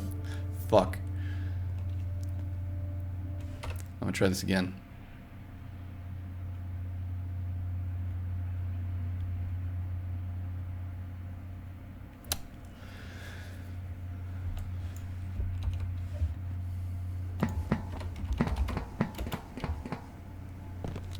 Fast forward.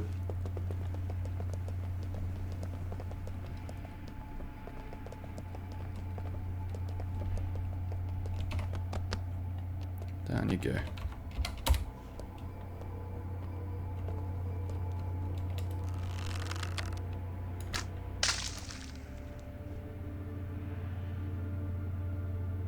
There's been times when this executed without a hitch, but things have changed since I opened this map last. Come on, dude. Yes. Oh no.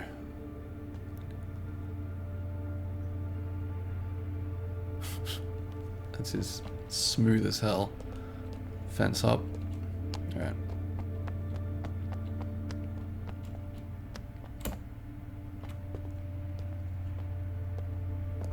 So there's a couple of ways I could go here.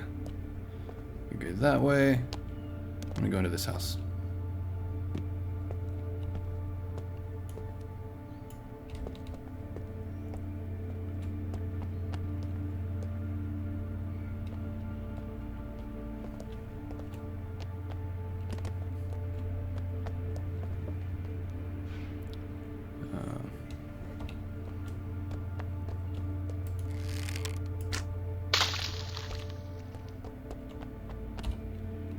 Oh shit, that was close. Yeah, they are. I'm not sure if that's still working. For whatever reason, they can't light these big bowls yet. They're supposed to. He has to duck through before they relight it. Otherwise, they'll double back. So here's my little dude. Not sure if you can really see him on stream quality, but there's usually a guard here, but I guess he must have wandered off.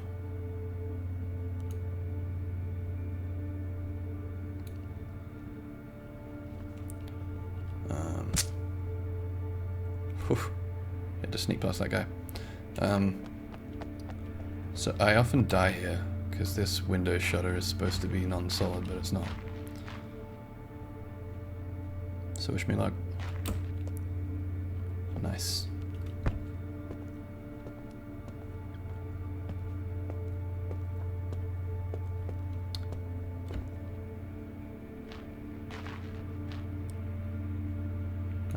There's my dude.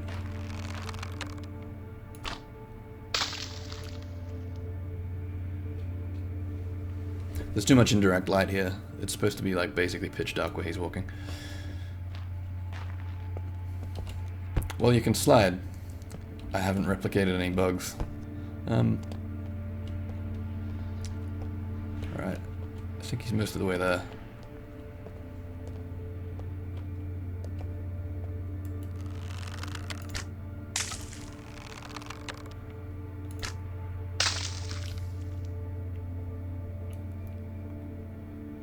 You fool.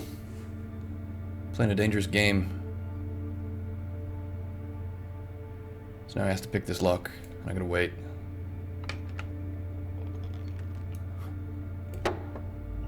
Door's going crazy all by itself. And he's obviously called the lift.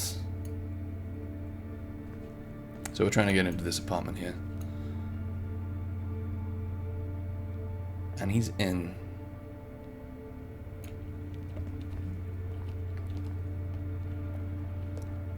Now that he's in, he's gonna let me in by firing a rope arrow onto here. What?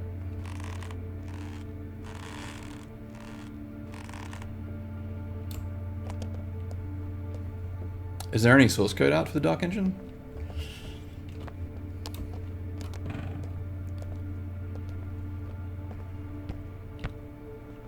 Nice.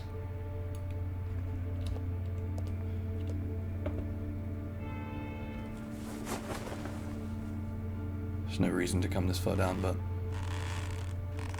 Although I guess I'll probably put like a little secret here. Oh!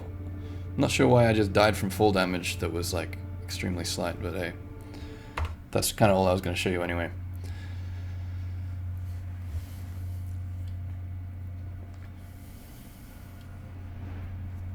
So yeah, feedback is as ever welcome. But it should be early.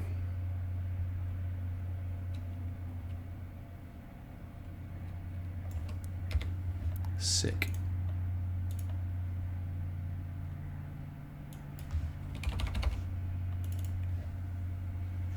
So I guess I'll wrap up the stream about now.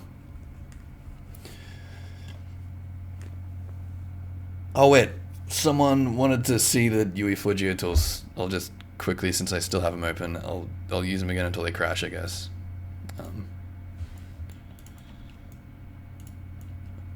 So yeah, I can't remember who wanted to look at the thing. Maybe it was Tanician. But yeah, I can select polys and stuff. I can quadrangle the whole mesh. Sometimes it fucks up because it's like really early and just shows me bright bloom. I can extrude and it's pretty good. But there's a lot that is jank, and it's not yet at the point where you can really make anything with it. For the most part, it might be better in the VR editor because, as I've been saying a lot, because I really don't want people to get the idea that oh, it's just shit and it's gonna be shit. It's kind of, they haven't done a UI pass at all, so. But just the amount that it already lets you do and how smooth it feels when it's working. And the feedback that I've got from the UE4 guys tells me that I think it's gonna be fucking sick. Yeah, so Neon Struct is great, and so is Eldritch and Slayer Shock. David Pittman is great. And when there's more game to actually play, I'm definitely gonna try and get David Pittman and a bunch of other people to playtest the heck out of it, and then hopefully I've got time after that to actually act on that feedback, and release it in a non-shit way. I've just opened this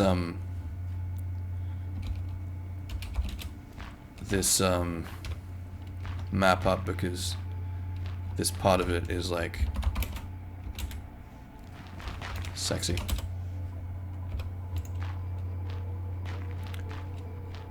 This nice smooth ground and cliff faces and stuff. Source engine displacements. Hammer. Look how smooth. Beautiful.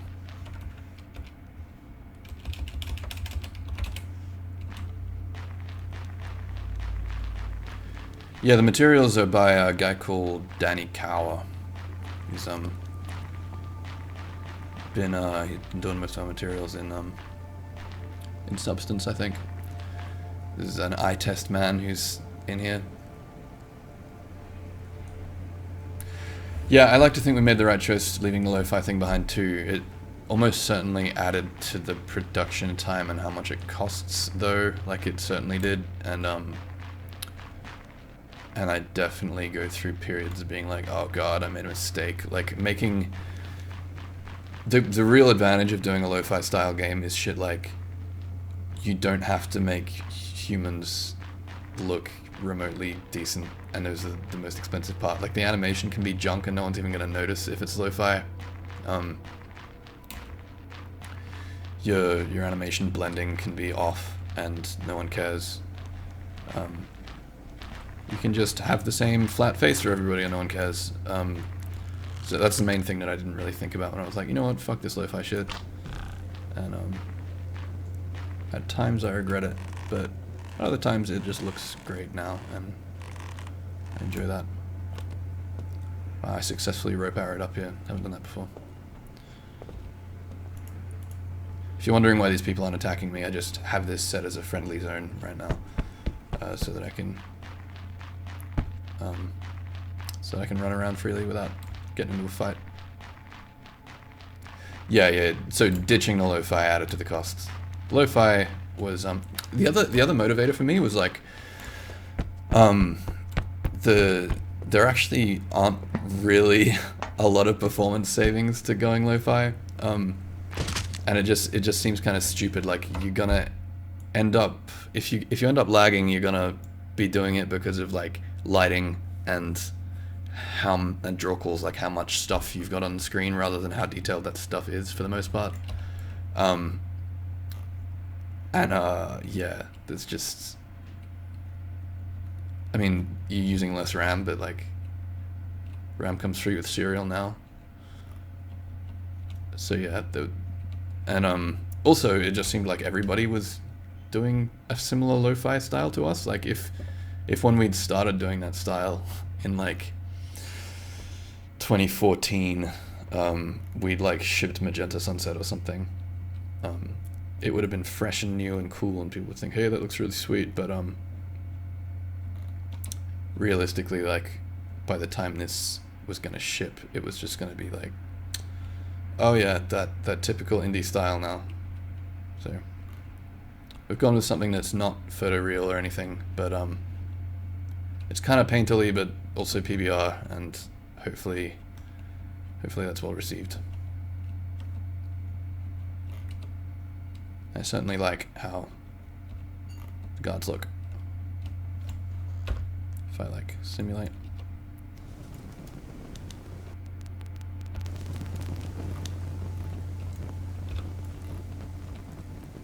He needs better subsurface scattering, doesn't he?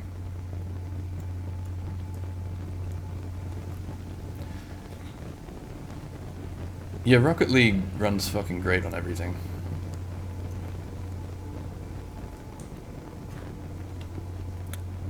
Well, thanks, Cheese, and everyone else who says good things. This is our new face man, and we're gonna do the Half-Life 2 thing, I think, of just like pull his face around and reskin it a bunch of times to get different men, and then do the same thing with a female head. So hopefully that works out okay. And then do blend shapes, and do a similar thing to Half-Life 2 in how you animate the faces, so that if you've animated one, you've animated them all. And yeah, here comes a dude. What's he looking at? Just looking... He's looking at her, I think? Okay. Okay, now he's cross-eyed. No, he's not. Alright.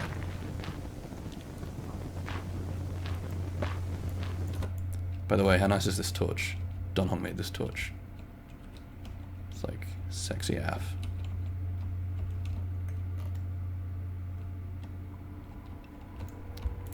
Just gonna put like another light here so you can see how nice this torch is. Damn. Damn, damn, damn.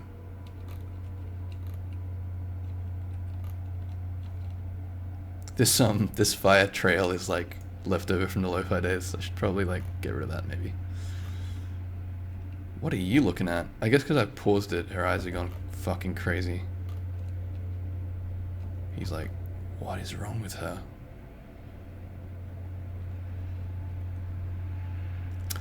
I think we actually are going to have voice acting now. That's another thing with the lo-fi thing. It's like, I was just showing up like pixelated text, and that felt fine for the speech.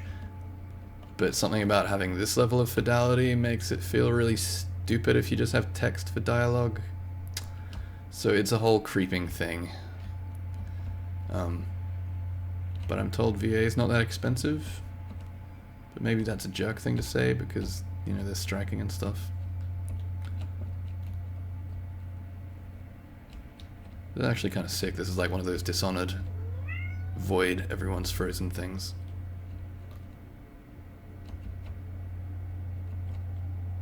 He came out great.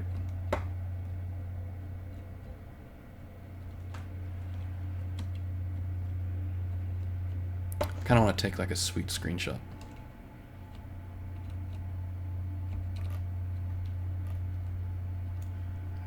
UE4 has this high-res screenshot thing built in.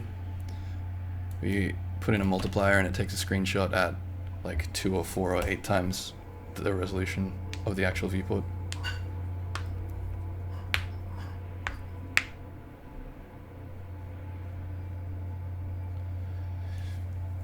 Yeah, that's the thing. So I guess you can get VA for cheap and good VA for cheap, but it's actually pretty unethical to pay people fucking nothing for good work, or even for bad work.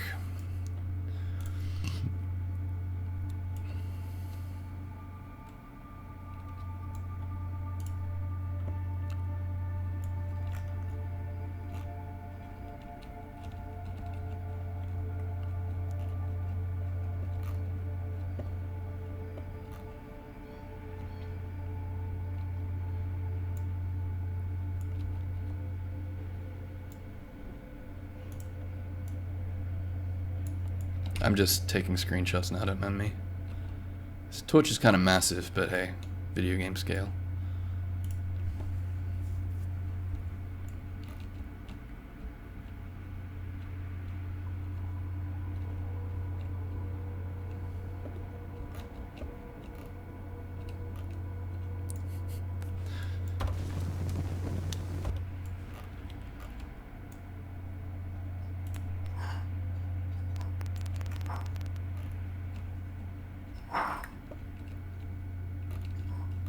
So I'm really happy with how these eyes have turned out.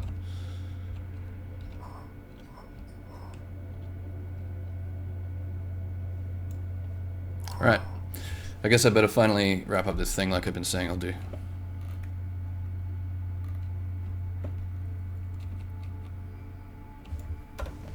So thanks for coming.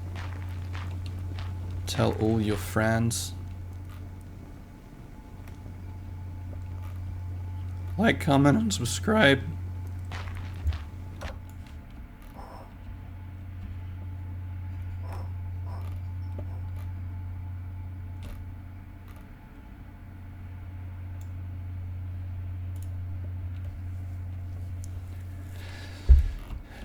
Yeah, like paid modding and stuff. I know that like didn't work out when they when Valve chose literally the self-evidently worst fucking way to try to introduce paid modding in Skyrim.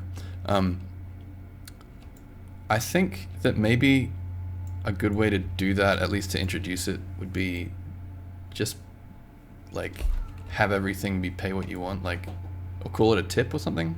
I actually think that Steam should allow tips on every single sale of anything, and the tip goes entirely to the creator of the thing.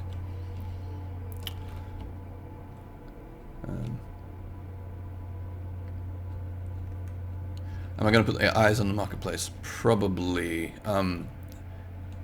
What's the main thing holding me up on that is we've been working on and off, mainly Turfster, on some facial anim stuff, and I figure if we could do, and you know, no promises or anything, but if we could do a pack on the marketplace that's like a facial animation system that's kind of like Half-Life or Source Filmmakers, and include the eyes in that, that could be sweet. The main like advantage of the facial animation system being like it's all morph targets and it's a standardized set of morph targets that you put on a face, and then everybody, you know, you can use the G-Man's facial flexes on Alex and have them say each other's lines, or make one frown and then everyone in your game knows how to frown, stuff like that. But yeah, so if that ends up working out, which we'll be trying to do for this game, then possibly we put that and the eyes in a pack together. But if that doesn't end up working out, we'll definitely put the eyes on a marketplace, I'd say.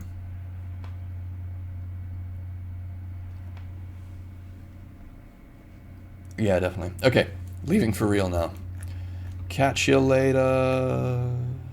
Thanks for tuning in. I guess I'll put it on YouTube, even though it's a real weird eclectic stream. Okay.